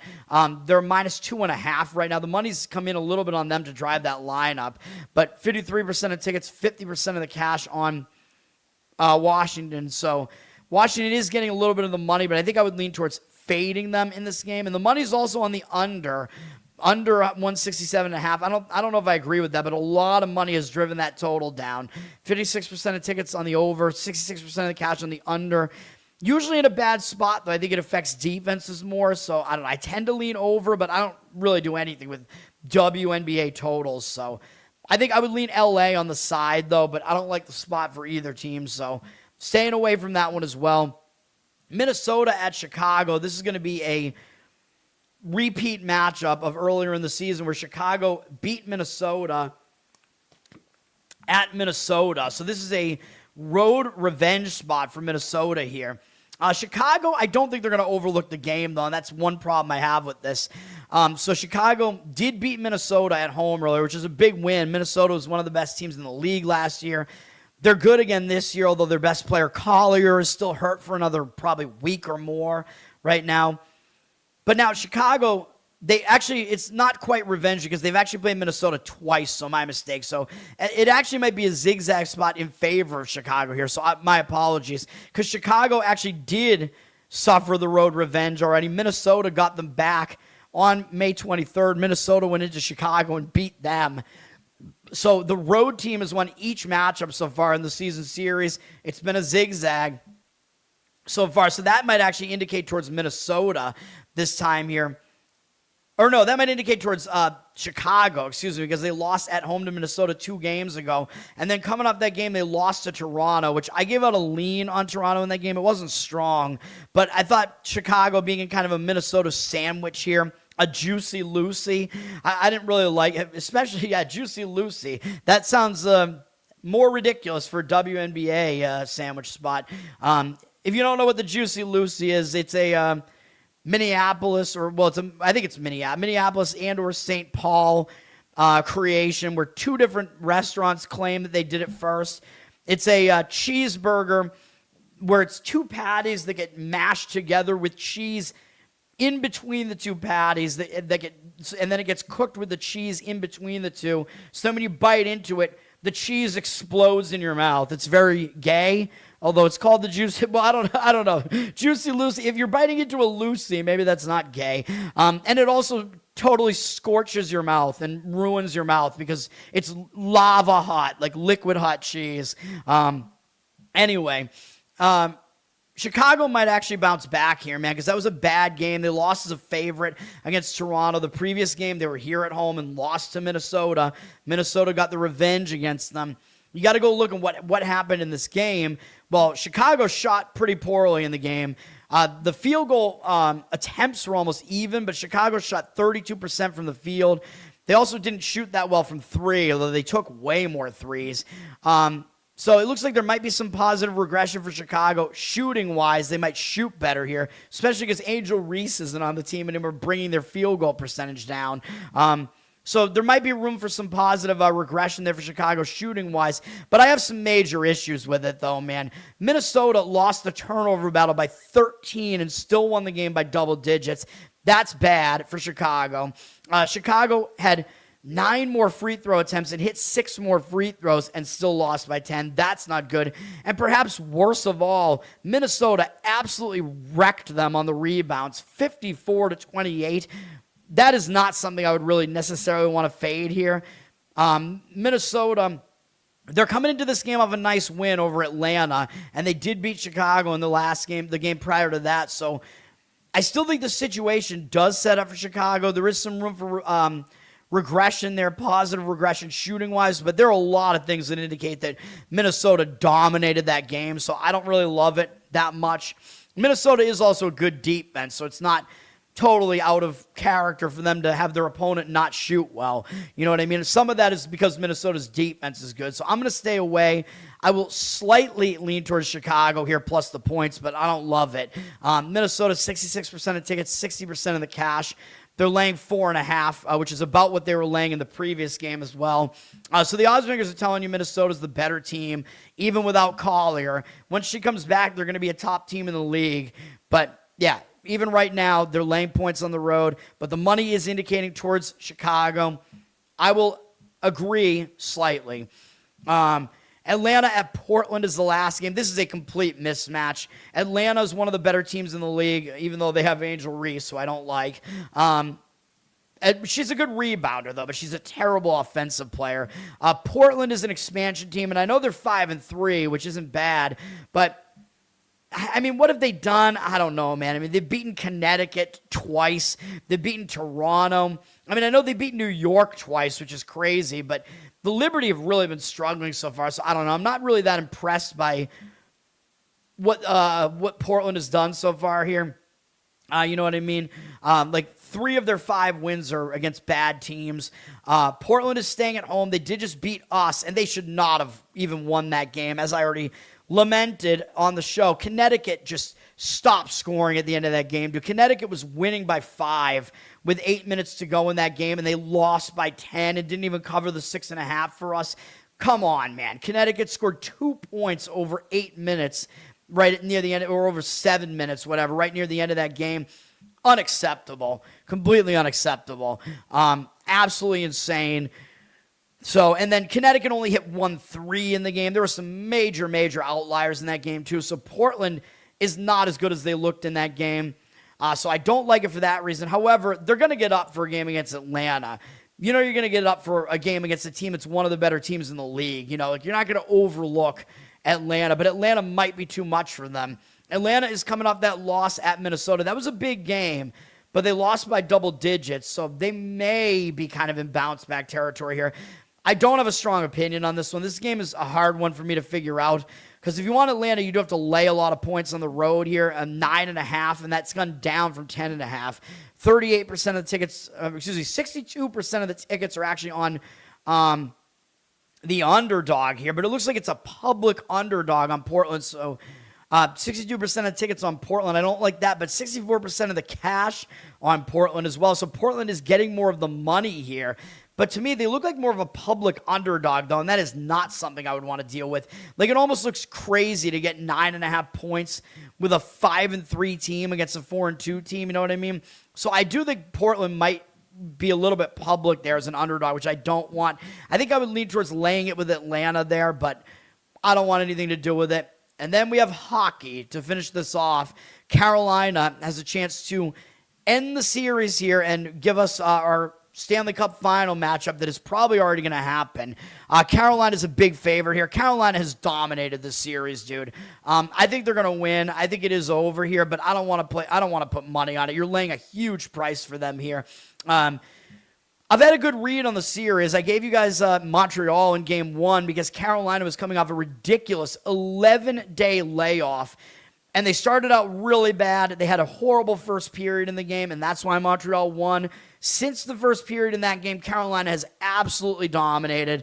I know they only won a couple of the games in the series 3-2, but if you look at the stats, as I've already pointed out, Carolina has dominated every one of these games statistically, not even close. Montreal has not even gotten to 20 shots on goal in any of these 3 games.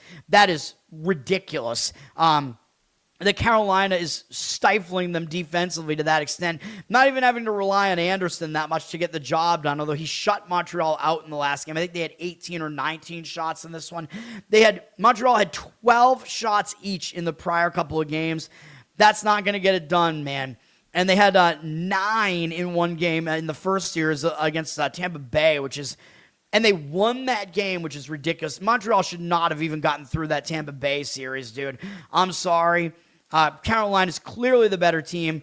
And, the whole knock on Carolina was they can't win in the Eastern Conference Finals. Yeah, but that was because they were playing against Florida, who was like their kryptonite. And Florida was a very experienced team. Montreal's not. Montreal's a young team. Carolina's the way more experienced team. They've been here. They've done this before. And now that Carolina has won 3 games in the series, obviously, they've completely destroyed that Eastern Conference Finals curse. It's done, man. I mean, Carolina's just playing really, really good hockey here. They did have an empty net goal in the last game, but the score wasn't even misleading. Carolina outshot Montreal 44-18 despite being ahead the whole game. Hits were even, and Montreal won the face-off battle by a little bit, but still, Carolina has dominated offensive possession in this entire series. I don't think they're going to lose this game. Even if they do, I think they're going to win the series. Now, the one thing that you do have to point out is that this line is high. Carolina was probably about minus 220, I think, in the other home games. So you're laying too much of a price for Carolina here, in my opinion. Montreal has also still been a good road team in the playoffs. They're still like 7-3 or something like that on the road straight up in the playoffs. And Carolina's only playoff loss was at home, but that was, again, an outlier because that was that first game against Montreal where they were returning home coming off an 11-day layoff. So I think you put an asterisk next to that. And that, by the way, Carolina has not lost in the playoffs aside from that game. Just pointing that out. So I'm not ready to say Carolina's bad at home. No, they're not. In the playoffs. Montreal is better on the road in the playoffs, though. That is true.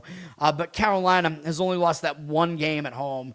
So, yeah, I mean, I think Carolina wins the game. I don't want to do anything with it. The money is hitting them on the money line, even though they're at minus 250, and the money's coming in on them on the puck line as well. 80% of tickets, 85% of the cash on them on the money line on Carolina. Similar money on the spread as well on the puck line. I'm not going to go against it. I mean, if you are going to play Carolina, though, you got to play the puck line. And, they've been so dominant in the series, they might be able to do that anyway. I don't want to do it, though. I don't. The money's coming in a little bit on the under as well. 55% of tickets on the over. 55% of the cash on the under.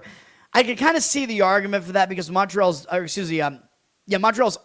has been stifled so badly by Carolina throughout this series. And again, Montreal scored 4 goals in the first period of game 1 when Carolina came in rusty. And since then, their scoring has been completely in the trash.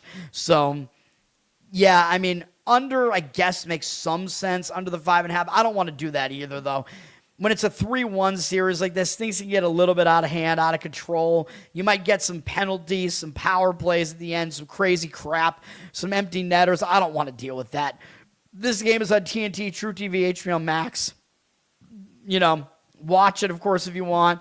Yeah, I still think maybe the way to do it is still to just lean Carolina there, but I don't want to play the game at all.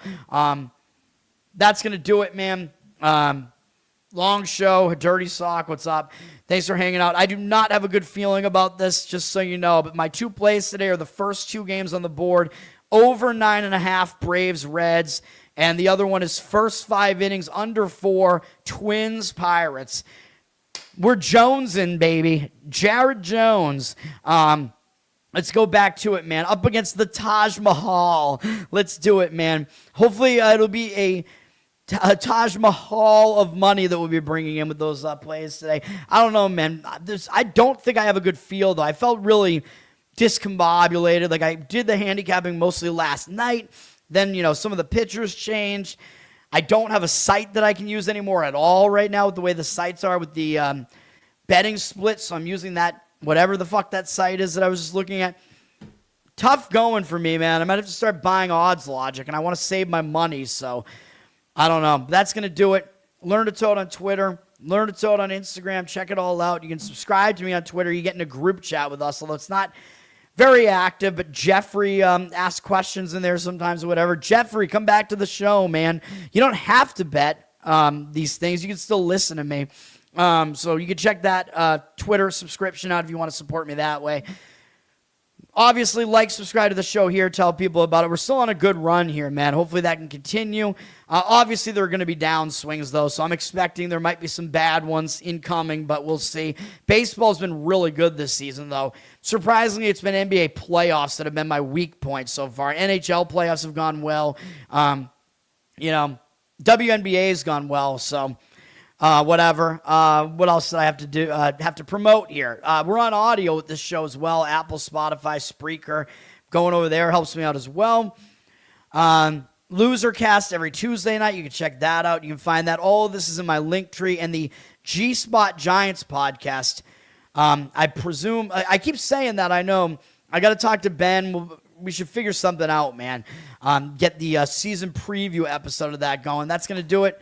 I appreciate everybody. Thanks for hanging out. Let's get these wins on these baseball totals, hopefully. Peace. But don't you go quiet, don't you fade from the floor. Your name still means something to somebody for sure. Put the glass down, baby. Look at me now.